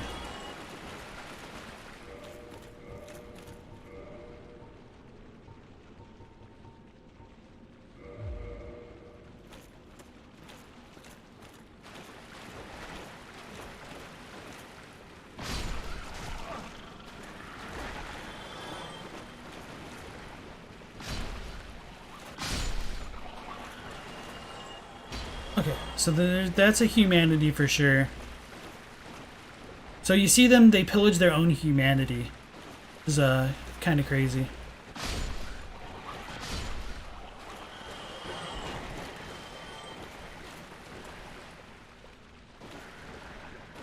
Come on. Come on, babies. Oh, so it just disappears after a short time, maybe. Because a baby wasn't close to it that time. So I don't know what to make of that. I don't want to die to the little babies. Oh my god. 18 HP.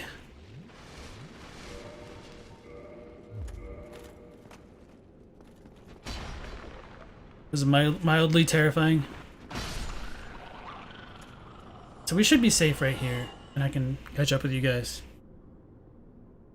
Good time to upgrade. Elon Musk just shattered Dogecoin. Yeah, I was looking at some cute computers, like, it's just a hassle, really, is the biggest thing, especially since I, just recently upgraded the SSD. I mean, that's probably a good thing, because I could just always swap it over. It's just, I'm a bit of a miser, just like how I use my items in these games, so I never really want to make the investment unless my stuff is already broken. But I was also thinking that even if I did upgrade, at least I might be able to use like the two computers at once to stream and play. So there's kind of pros and cons to everything, I suppose. But then again, I've also heard rumors that like coming up like next month maybe or the next two, more like newer edition graphics cards are probably going to start getting released, or like just updated models in general, which typically happens. I mean, no matter when I buy a computer, the next latest and greatest thing is going to come out. But I also don't want to spend like a ridiculous amount of money, which I'm not going to. I mean, hero.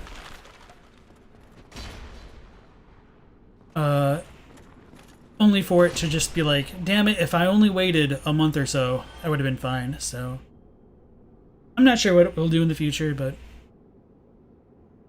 it would be nice to have a better computer, at least for its processing power to video edit, especially with like these larger videos. I just don't think the purchase is quite justified yet. But I don't want to keep going on about that. Alright, let me scroll back up. The new Demon Souls has dirty feet. Da baby? Blue Point is just dirty, period. As if living babies weren't scary enough. Nito skeleton baby daycare. Foster says, this is completely inaccurate because children have soft cartilage like bones, so this is nonsense. Yeah. Just the fact that, you know, they can't just be normal skeletons walking around.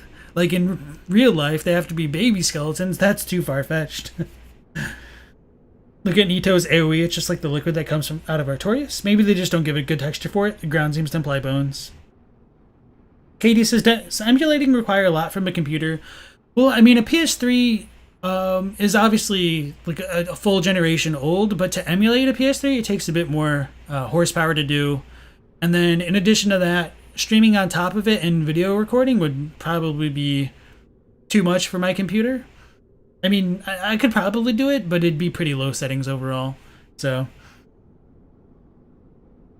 logistics are a pain in the butt. Have you seen the meme where they superimpose the image of the Doge over the graph of the value of Dogecoin and it perfectly aligns?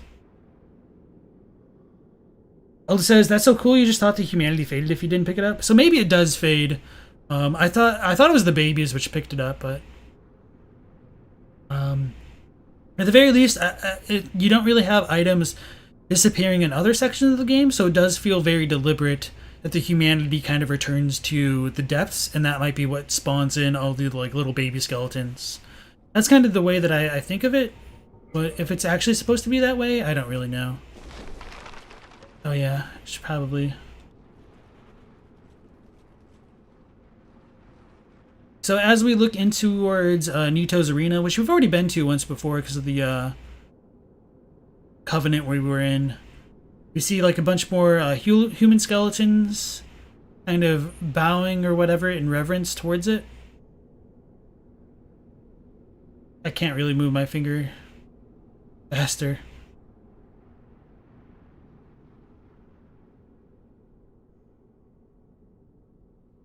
Okay, that should be good enough. Grip hand before going into Nito's. And I think I might just save scum here. No, let's not. We've done that enough. We can just run through. That being annoying. Oh, we got a lot of souls. Oh yeah, because we killed a bunch of babies. So as we come through here, Nito's is an arena which is kind of an annoying location, just because when you come through, you have to fall down and actually take fall damage as you go down, which is super annoying. Effervescent says, PS3 was very powerful for its day. You've heard tales of people building supercomputers out of multiple PS3s for cost effectiveness. Effervescent says, you buy the best laptop you can afford every 3 to 4 years. You don't get sucked into upgrading PC parts every 6 months or so. You're not a graphics whore. Screw Nito. I'm Nosejack, welcome in. You said, baby skeletons, you say? No lie. Yeah. Second and third and fourth, etc. of the dead. The bowing skeletons are sort of like the hollows in the Darklord endings. Oh, yeah, that's kind of interesting. The effect of the door looks really weird. Okay. So, as we come in, we will, like, descend into Nito's cavern. Oh, wait, no, I should totally save it, because if I kill him too fast and I don't get footage, that's going to be annoying.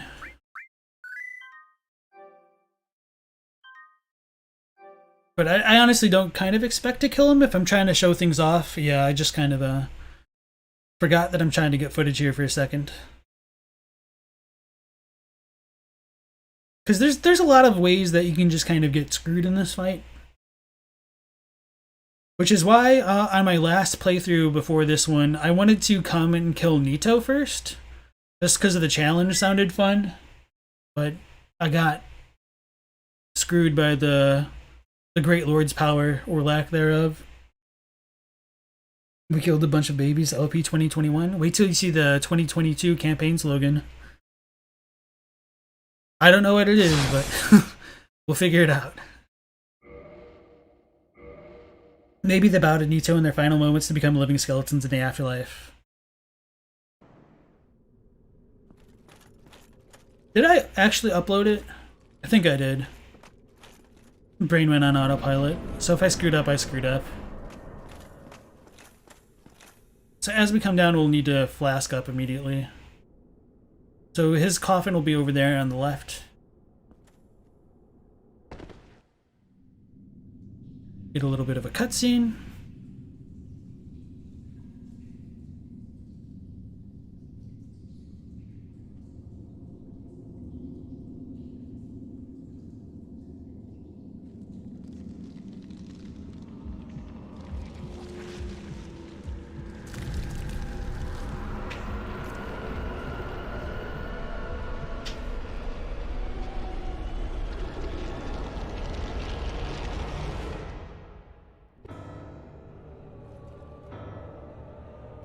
So as we look ahead towards Nito, we can see that he's, damn it, covered in this like miasma of souls, perhaps? Oh yeah, I forgot to. No, I did heal, so that was actually fine. The accidental heal paid off. And he can use his Gravelord miracles thing, which is really annoying. And he can get you as soon as you drop in normally, so maybe the cutscene helped out a bit. And throughout the fight, he will spawn in a bunch of ads, which will attack us, and they can kill you really easily, especially like earlier levels. So that was the miracle that I was talking about.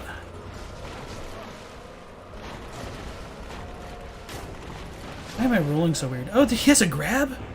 I didn't even know he had a grab. This is so cool.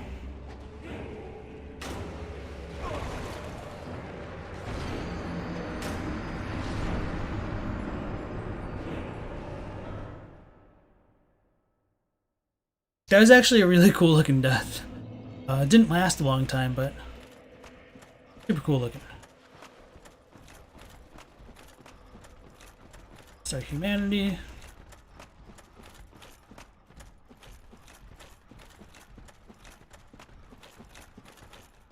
Oops. Okay, no, that worked. Hey guys, I fell in this time. It wasn't a disaster. Go figure. I probably couldn't do that one again if I tried.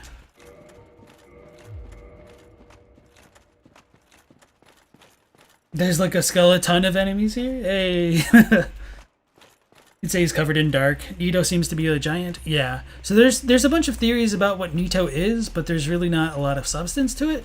Not to say like he's not a giant, we just don't know. The gods themselves might be kind of gigantic. Gwyn's a lot bigger than the player. Guinevere, her illusion is ridiculous sized. And Gwendolyn is like the smallest of the ones that we ever see.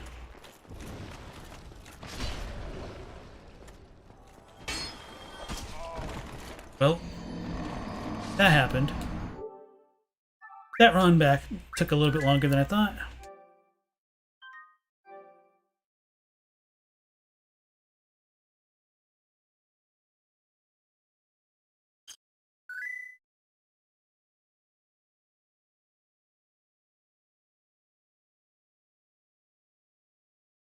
Helen colors the idea that he can't hear or see, but he relies on general perceptions of his environment? Maybe. He told me he had the life drain grab?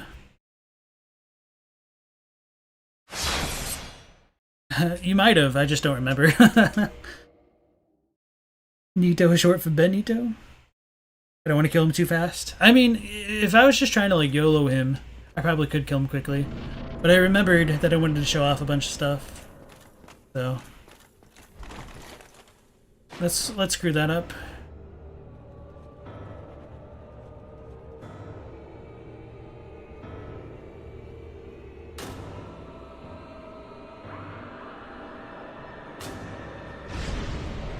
So he screamed.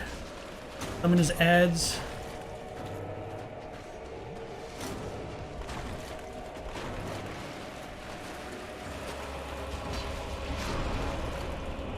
Oh yeah, and one of the cooler things about his attacks is that he can kill his own skeleton army. It's kind of funny. Did we just stagger him? No, that's the big AoE. Probably just died. It's fine.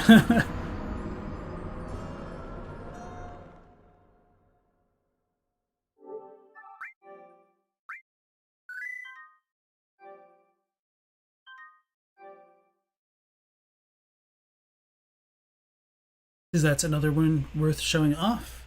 And so that AoE, that dark AoE, if it is dark affiliation, I don't really know. People have probably looked at what kind of damage types that the bosses do, so if anybody in chat has a better idea of if that is dark or something, let me know. It does obviously damage his skeletons, which is kind of funny. Solaire is the smallest? Well, I don't think Solaire is a god, but... Emlyn says, you think Nito is the cape and the skeletons are more of a construct he uses to move, like a puppet master? It's unclear what Nito's power is, but permanent death would be interesting. Yeah. And since death doesn't, like, mean not alive in these games, but something different, it's... I wish we had more knowledge about what Nito is and how exactly his powers work. What you gonna do? Maybe he stays in a coffin because he's dead inside. We're just gonna ignore that GE misses?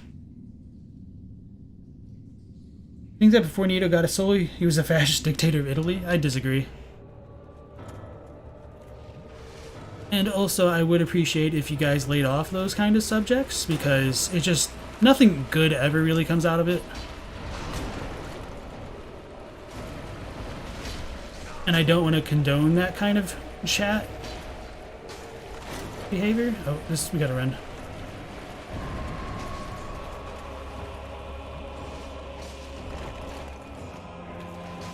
Damn, it's far.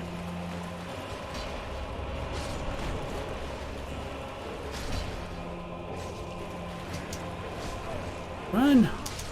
We got stun locked.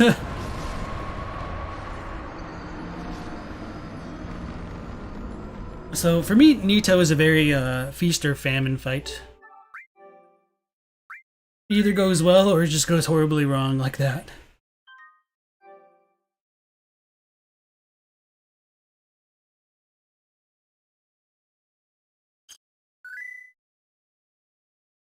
Nito is probably some sort of Grim Reaper for that world. The ground thing is similar to a miracle you heard, the one that causes toxic. The one out of the ground you can get from his Covenant, the Gravelord miracle. I can show that off again, because we do have it in our inventory. And I think since we've already joined his Covenant once, we can still permanently like pray to him, even if we kill him, which is kind of funny. It's all good, Bobbin. I just want to get ahead of things that can turn sour very quickly. So the Gravelord Sword Dance, a miracle known only by the servants of the first dead Gravelord Nito. Giant Gravelord swords jut out in vicinity. Nito sleeps deep within the Tomb of Giants, quietly overseeing all death and waiting for his servants to usher in the Eye of Death. Obviously, he means like it means Eyes of Death, as opposed to just one. Effervescent says, in DS1, dark damage is all physical. Oh, okay. You think From only introduced that with the DLC, so Nito's AoE is probably magic damage. Thank you, that's a good point. That's unfortunate, but it makes sense. Loco Baxter says, y'all considered the DS2 Milfinito actually connected to Nito and DS1? I feel like some of their dialogue is supposed to imply that, because they say that they were created by the one that gave them the first death. And that's most likely supposed to be a reference to Nito.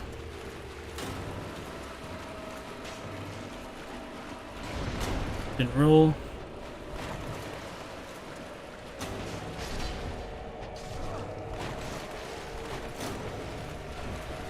Your AoE thing.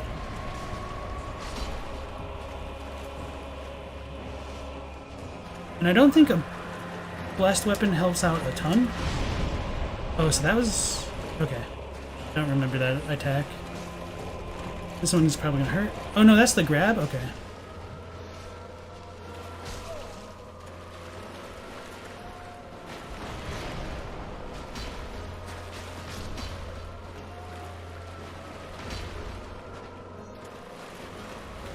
What are we stuck on? Oh, the skeletons on the ground.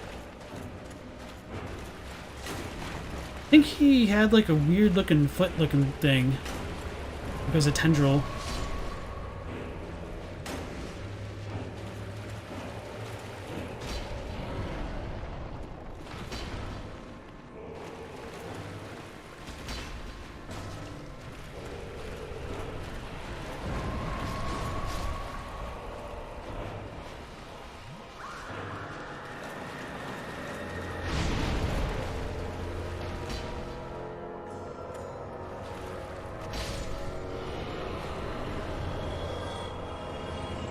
Oh, I thought he was dead.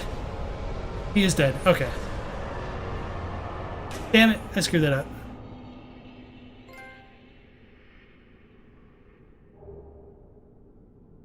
That was Gravelord Nito. So like I said, for me it's a really like feast or famine type of fight.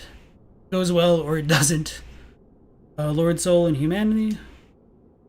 So, sweet. We did it. Let's check out our new soul. Oh yeah, it's gonna be... makes sense.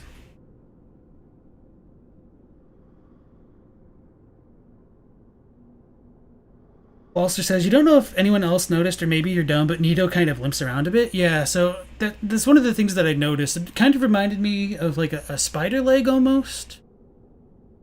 He does kind of limp around, and even in the intro, he kind of has that like hobbly wobbly movement. Grant is really useful for this boss. It kind of makes sense because thematically you've got like the emit force to get the little ads off you, and then you can attack the boss that way. Didn't even think about that. That's kind of cool. Sword dance. Nito being a god makes sense. Milf and Nito are basically his successors. Walking skeleton pile, glass cannon. You stay back against the giant ones won't attack you? Okay. Way better looking. DS2 indirectly builds up on Nito's role and legacy. Spectrum says, isn't there a better version of Sword Dance if you rank his Covenant up? Yeah, it's like the same thing, but we don't have enough eyes to show that one off stream at least. And it takes a long time to farm it. Effervescent believes his name is Neat. No education. Wait, what is it? No employment, no education, no training. More like MILF, Nito. Usher in is only used here, and when the characters refer to the Age of Dark, so you think the Eye of Death might refer to the Eclipse. I think Nito's trying to keep the peace, and so his followers hunt the undead. The skeletons probably are dormant until needed. Yeah, they're just kind of chilling around in the dark, protecting their master. So I don't know exactly why he wants the Eyes of Death. We get them from like basilisks, and there might be a connection with eyes being able to reduce the effects of curses. I don't really know how strong that is, because, you know, the basilisks have them and all that stuff, but yeah, there's just really not enough about Nito to say what he is for sure. And when we do look at his Lord Soul, we can see that it's much larger than the bequeathed one. There is like no trace of darkness in his soul, and it's more fire-like, and in the very center it's just like pretty much like blinding white light. When we compare that to these souls, which might have a hint of darkness at the very bottom, that's, you know, arguable. I mean, this is kind of all like a Rorschach test, so don't really believe anything. And when we read it, it says it's the soul of Gravelord Nito, first of the dead. This Lord Soul was discovered at the dawn of the Age of Fire. Gravelord Nito administers the death of all manner of beings. The power of this soul is so great that it satiates the Lordvessel, despite the fact that much of its energy has already been offered to death. So there is just so much there that I wish we could talk about more, but he's been offering his soul to death despite administering it all. Maybe Nito can bring finality to the living beings of the Dark Souls universe. Maybe things don't naturally die, but Nito has to be present for it. I mean, that kind of fits in with like the whole like Grim Reaper mythology, and maybe he had some hand into why the humans of this world became accursed undead, and so he stops their death with some ties to the dark sign. I don't really believe anything that I just said there. I'm just kind of offering out some ideas. I mean, other than what we get, there really isn't too much we can talk about with Nito. And there is just a slight more with Dark Souls 2 and like the Milfy Nito and Agdane, which is another type of Finito, which I don't remember exactly what they're called. You see Nito without his dark cape effect in a video, and he's like a giant skeleton, and that massive little one's is kind of like a puffy collar on a cloak. Most Neats are actually highly educated. Alex says, oh yeah, you've seen those vids? There's one of Priscilla running and Gwendolyn sitting in a chair waiting for his dad. Finito and Milfinito, okay. Might represent the peace of death, as one gives a soothing lullaby and the other forbids light so the dead aren't disturbed. Thank you. You got rid of the ads with the U-Block origin? Damn, that's some pro strats right there.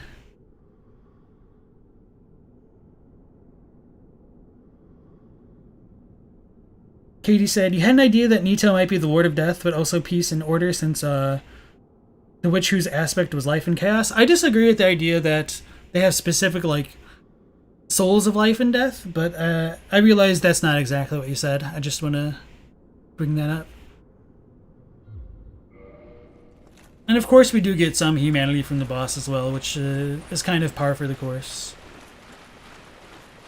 Where's our other boffin? I guess it wasn't a coffin, it's just a corpse.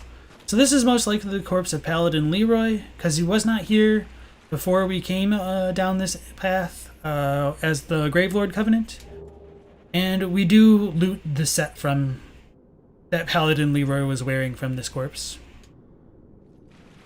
I don't know if it doesn't spawn in if you kill Nito before fighting Leroy or killing Leroy. And so this will be a kind of another bombshell as far as like talking about the lore goes. So let me get a little bit of water beforehand.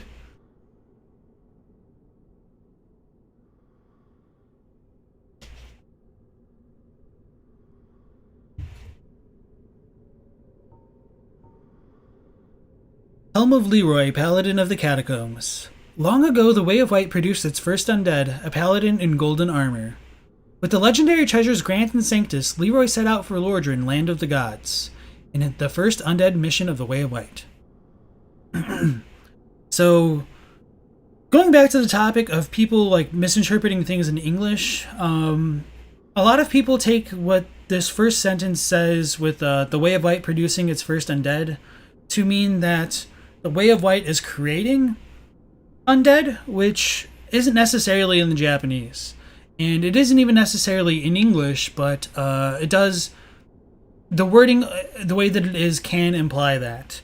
What it really means by this is the first undead born in the ranks of the Way of White, or the first undead produced to the Way of White, not produced like within or by the means of the Way of White.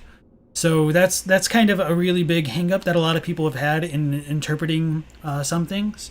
So I don't necessarily blame them, because without this extra context that we get from the Japanese, you can make arguments going one way or the other. It is a little bit ambiguous.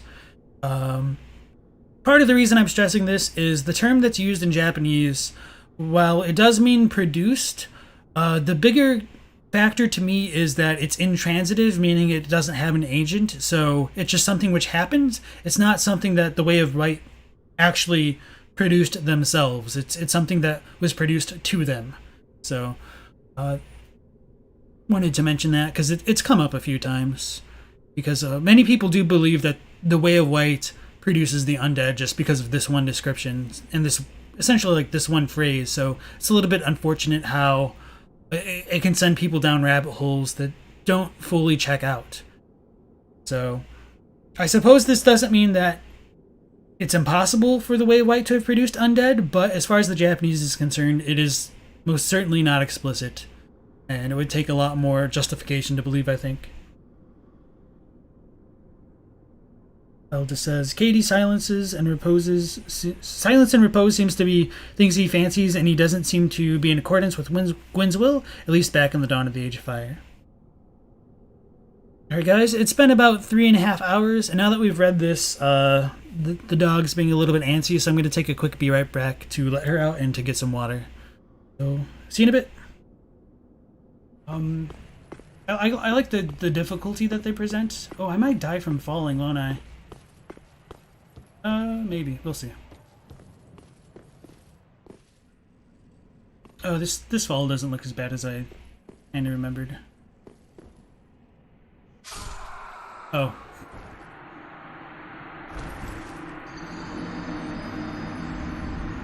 That's really funny, actually. Early dancer when? I don't know. How is it that you initiate the dancer fight early? Is it just that you hit Emma? Then I might do it after Vort on the next stream, just for the hell of it. What is wrong? Okay, let's try to kill her and then see what happens. Lord, he must be. My dear Prince Lothric. So we get the Basin of Owls here.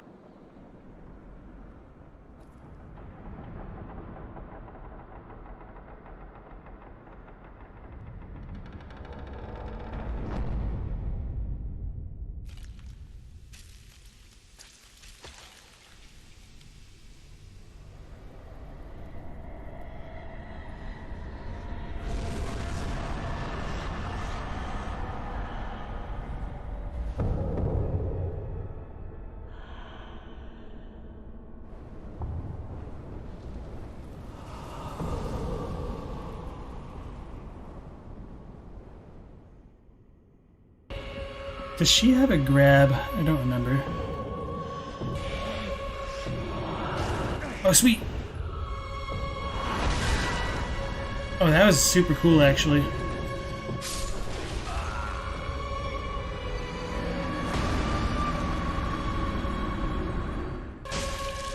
I think my first time through, I only died to her once, and that's just because like I didn't understand her movement. Not that I like super do right now. It was just weird.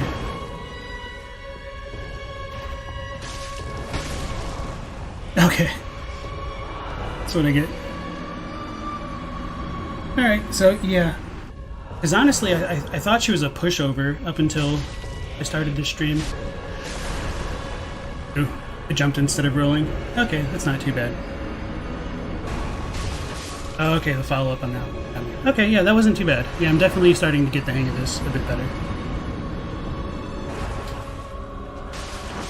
Oh, yeah, I thought I was going to get punished for that. Okay.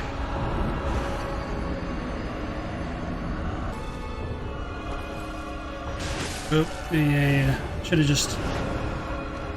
Yeah, whatever. Okay. Okay, that's what I get for, I guess, monologuing so much. But yeah. Damn it. I tried to roll the first one. Okay.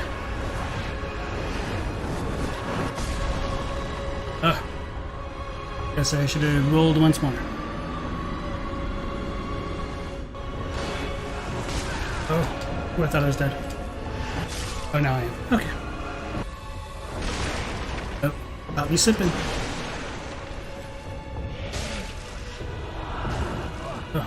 I didn't have enough stamina to roll at first. I probably could have avoided it if I kept mashing. But I didn't know. Okay, that wasn't so good a run, but it's alright. I was a little bit distracting. See, I want to hit her, but I hesitate right there just because I don't know if she's going to counter because I'm so slow. No, no, no, no.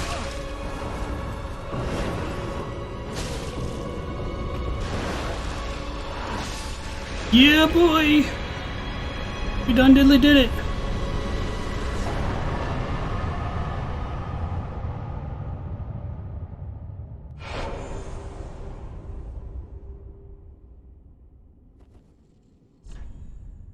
Oh yeah, I took away joy. We got that one though.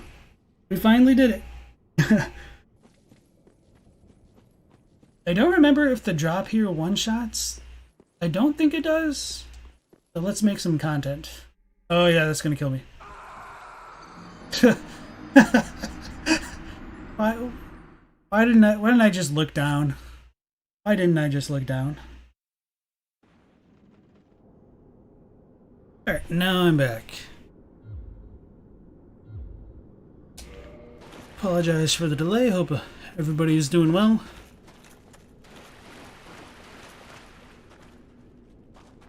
Light the bonfire.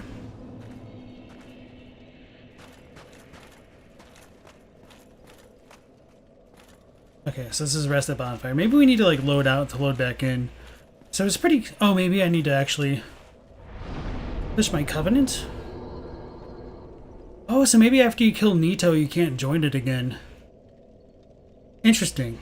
So I didn't know that, so I might have screwed that up a little bit. I could reload it.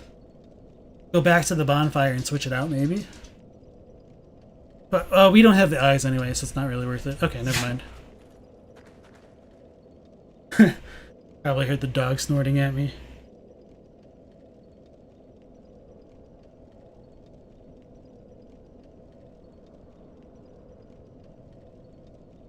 Katie says, good timing, you have to go, so you dare go hollow. Oh, well, thank you for dropping in again, as always, Katie. Appreciate it. So yeah, I think with the remaining amount of time, I'll probably just go to the Valley of the Drakes. Because we haven't done that yet, and it's a small thing that we can do before going to the Duke's Archives. And then we'll probably stop there. Oh, Dex really builds you up there. Eh, you may as well.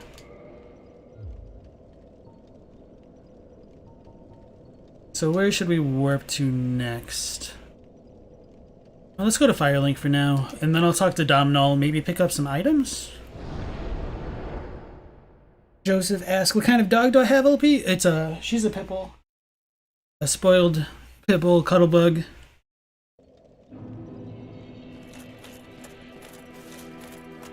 We're not entirely sure how old she is because we got her as a rescue, but we've had her 9 years now.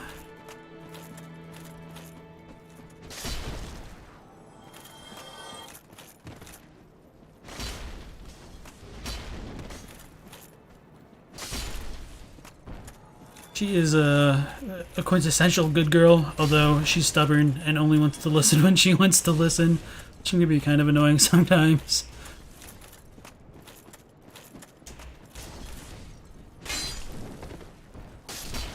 Okay. Definitely should be able to buy something if we want to.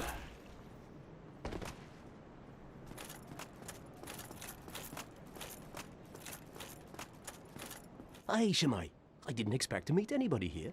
I suppose great minds think alike.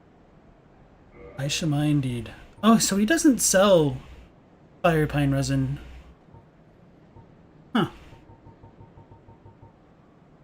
Weird. I thought he did. Who does then? Would it be like Elizabeth? Maybe. Guess I'm not gonna buy anything then. Well, that is a shit, but come back. No, I could have gone to damn Briggs and bought his last spell before going to the archives. But at the very least, we could do the Valley of the Drakes and farm a bit, and then use the rest of some of our souls to get the last amount needed for Griggs.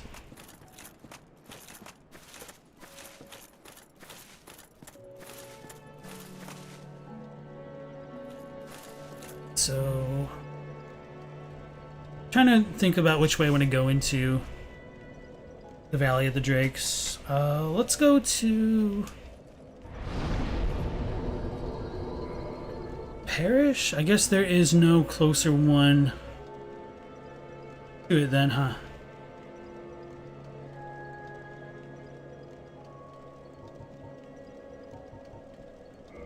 Yeah, let's just go to the Parish and then we'll...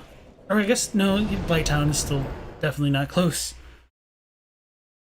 We already talked to Siegmeyer to send him that way. So yeah, next we'll need to go to the archives to meet Sieglinde, his daughter, to continue his quest line. And then we'll finish off the Lords with Izalith, because that'll give us a good point to save Scum for Solaire for getting that footage. All that stuff. And I guess we need to talk to Rickert and maybe Vamos at some point to give them their embers. Oh, and to go into Sens and pick up our Dragon Crest ring. Forgot about that. Effervescent says, you always found it funny that for the boss armor vendor, they chose a Welsh guy who says something totally obscure for hello when in English, or sorry, when in Japanese he just plainly says konnichiwa. Yeah. It makes me wonder where they came up with that idea from. Like, Aishimai. I had no idea what the hell what he was saying, and I'm like,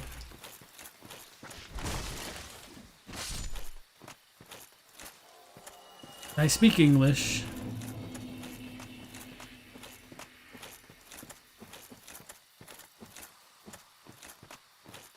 Oh yeah, the undead merchant. Yeah, I forgot about the old lady. I'm bad at this game.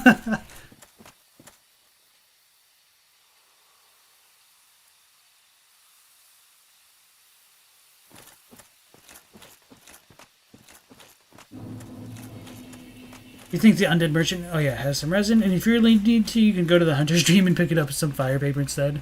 His greeting is Welsh.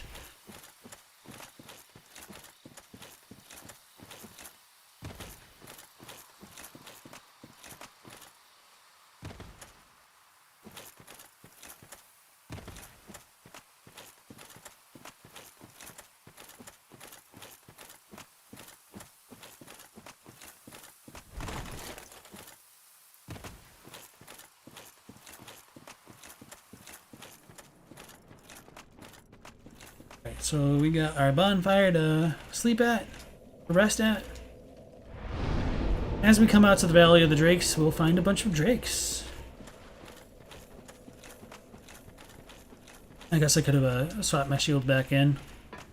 And I think there's like another undead dragon, one that you can kind of... Same kind that you can see in the painted world. It'll breathe toxic crap at us. Maybe not toxic, but undead kind of poisonous breath, maybe.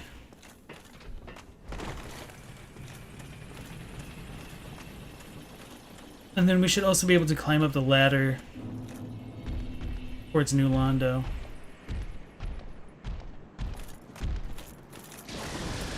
Oh yeah, I should probably get a little bit of footage of their like lightning breath. It's kind of cool and a little bit unique.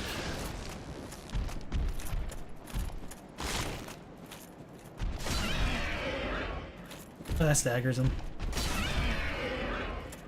Unfortunately, like hitting their tails doesn't cause them to get cut off. And you don't get any like cool weapon, I'm pretty sure. Oh, you can loot dragon skills from them, which is cool. We'll level up the dragon weapons.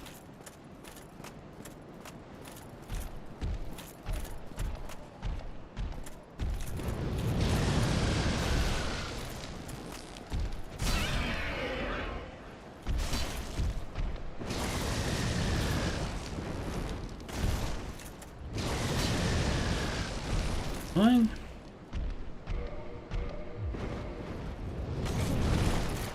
That was weird.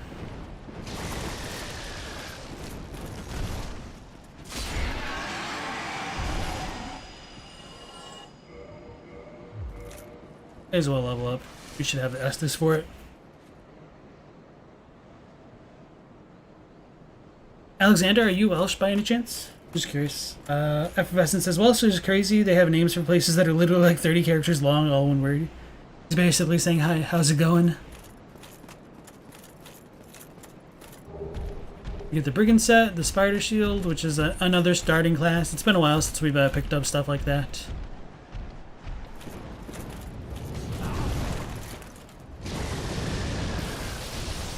This jerk.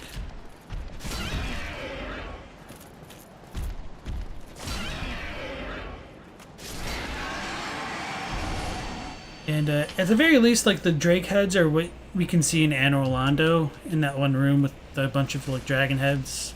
So Drakes are probably different than the dragons because they've got arms or wings for arms. And we saw in the intro cinematic that the ancient dragons essentially all have 4 wings.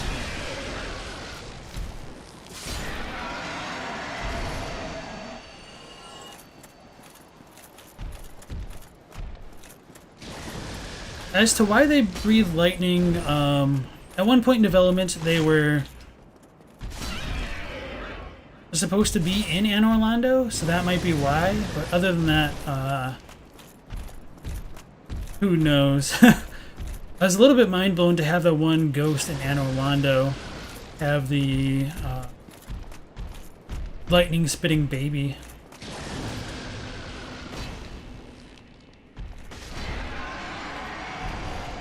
Don't want to get too far into New Londo to just get attacked by a bunch of dark wraiths. But it's cool because as we like come closer, we can see the remnants of the water that we drained. I don't remember if it's actually like this before we open the gate, but we can also see like a bunch of corpses. It's kind of littering the sides of the floor, which I guess it didn't really show off the first time we came through New Londo. But some people have wondered if the water from New Londo will flow out and then like go kind of down towards like Nito's domain or Ash Lake. And so maybe there is supposed to be that connection between the spawning skeletons in Nito's lair and New Londo. And then this is probably another entrance to like Anor Londo at some point. But there's nothing here. It's all like closed off. But maybe not. Maybe not with like this door. It just seems like there'd be more to the story here than what we get.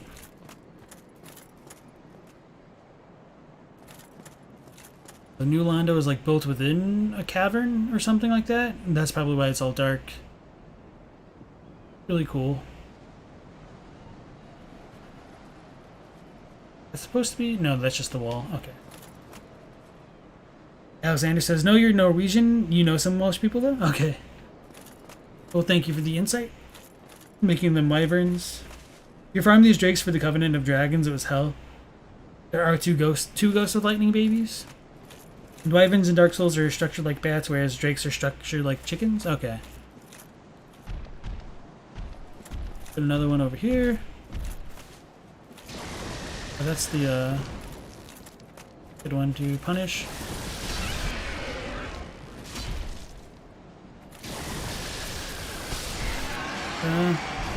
6 HP. I was like, I'm surprised that didn't kill me. I'm not surprised I didn't have my Estus out though. So I think there's an item over here. Yeah. There's some humanity, and then we should get like the undead dragon thing coming up here shortly. Oh, okay, we can kind of already see it in the distance.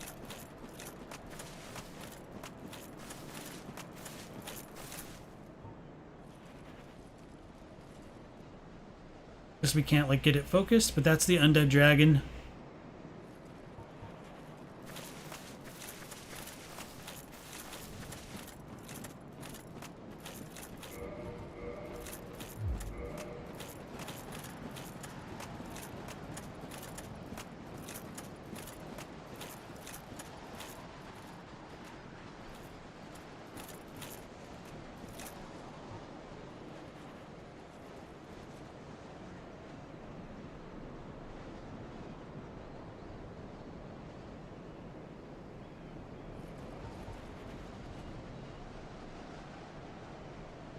Spectrum says, okay. I read that with the bats and the chickens. So this is pretty much the same thing that we saw in the Painted World. I don't remember if you actually get anything for like hitting it, or like killing it rather. I think if you pick up the item, it wakes up the items.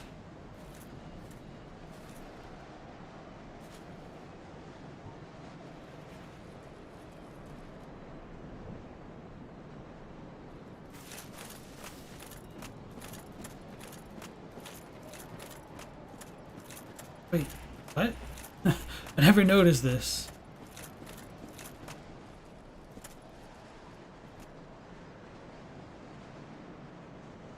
I was like wondering if it was literally just here so you could like plunging attack. Fortunate.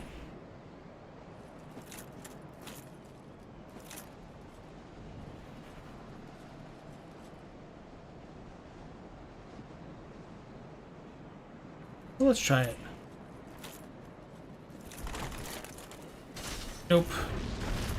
That was a big old fail. So this kind of reminds me, or sorry, like Midir kind of reminded me of this fight, like the first time you fight Midir-ish. Whatever. Oh, that was actually a decent amount of damage.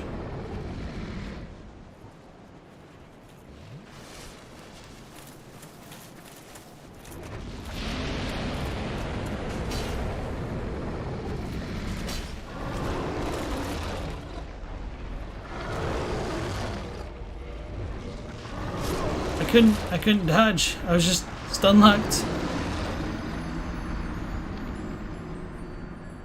Rip. Oh, you get a dragon skull for killing it? Makes sense.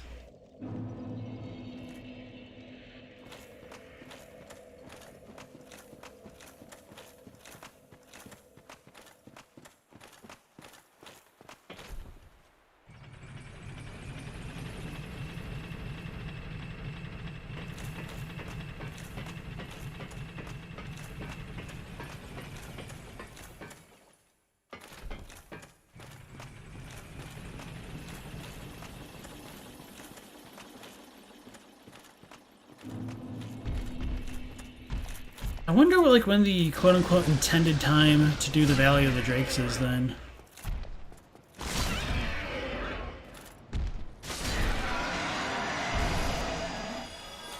Because the flow of the game's always been a little bit weird to me in that regard, especially since, like, New Londo connects back up to, Firelink?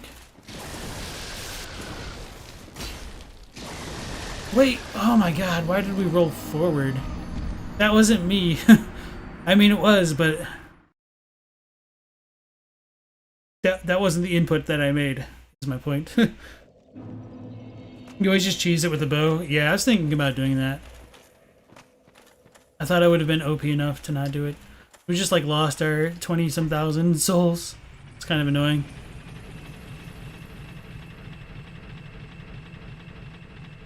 But I think we should have enough of the big souls where it's not going to matter a ton.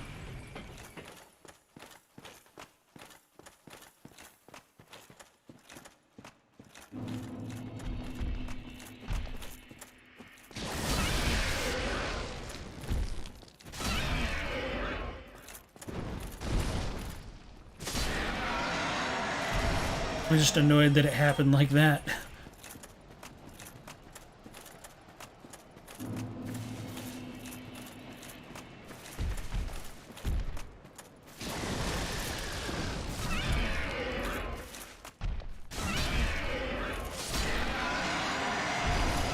So I think, yeah, since we hit the dragon the one time, it'll be awake this time.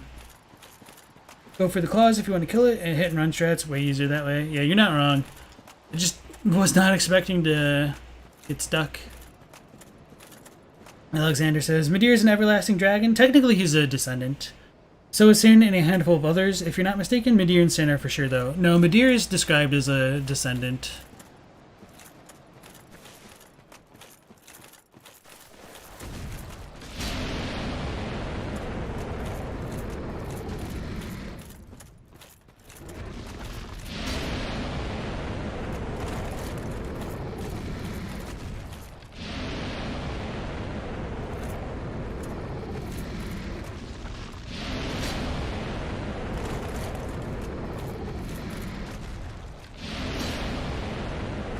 Missed.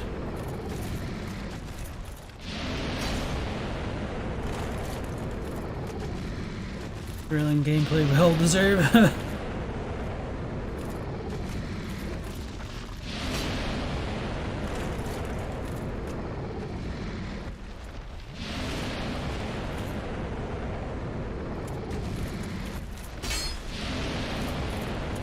I don't know how much damage I take. Oh, I also don't know if it like poisons or toxics.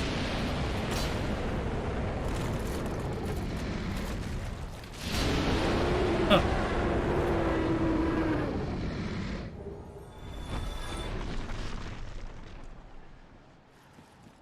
That was that. And we can pick up all the items. Solo Proud Knights. The Dragon Crest Shield. Oh, okay, so that's actually amazing shield. And a Storage Straight Sword. Oh, it's okay, so that's where you pick that up. Interesting.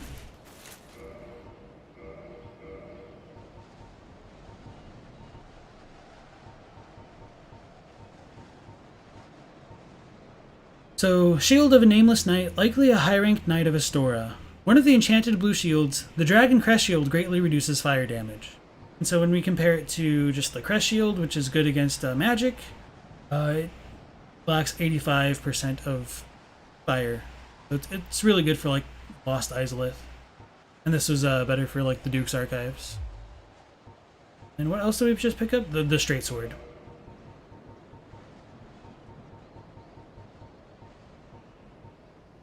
Straight Sword of an Unknown Knight, likely one of Astora's superiors. High quality weapon with a powerful blessing. So as we can see, this does do magic damage as well, as opposed to just the regular longsword, which is just physical.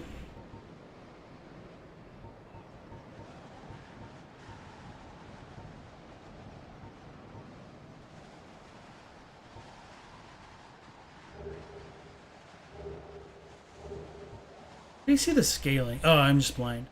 So let's get so it scales with strength, dex, and faith.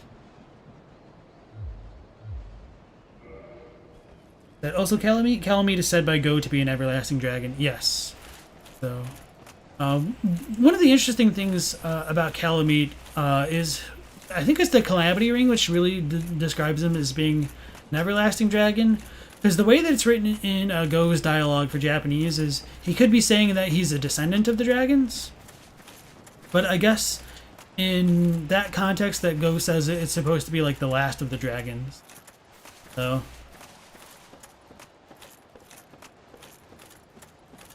I remember looking at Go's dialogue and being like, wait, what? Calamite isn't an actual everlasting dragon? But once I saw the Calamity Ring, I was like, oh, okay, never mind. So I got a little bit misled. And that's kind of why it's important to have the context of things at times. Just because it can be slightly misleading what you're reading if you don't have it. You think the best time to come here is when you unflood New Londo?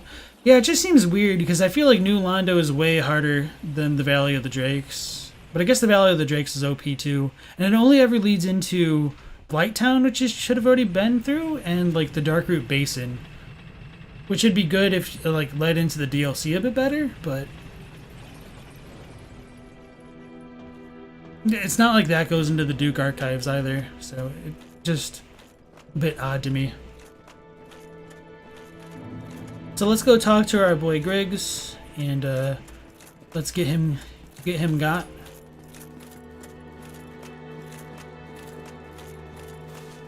Before heading, well, I guess ending the stream for today, and then heading to the Duke's Archives next.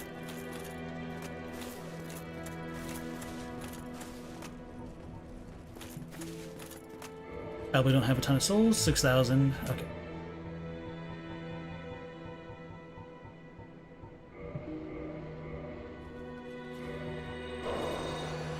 Oh, so I need to use a few of those, don't I? Oh, hello. As promised. Oh, I needed 20,000. I was thinking I needed 40,000. Okay.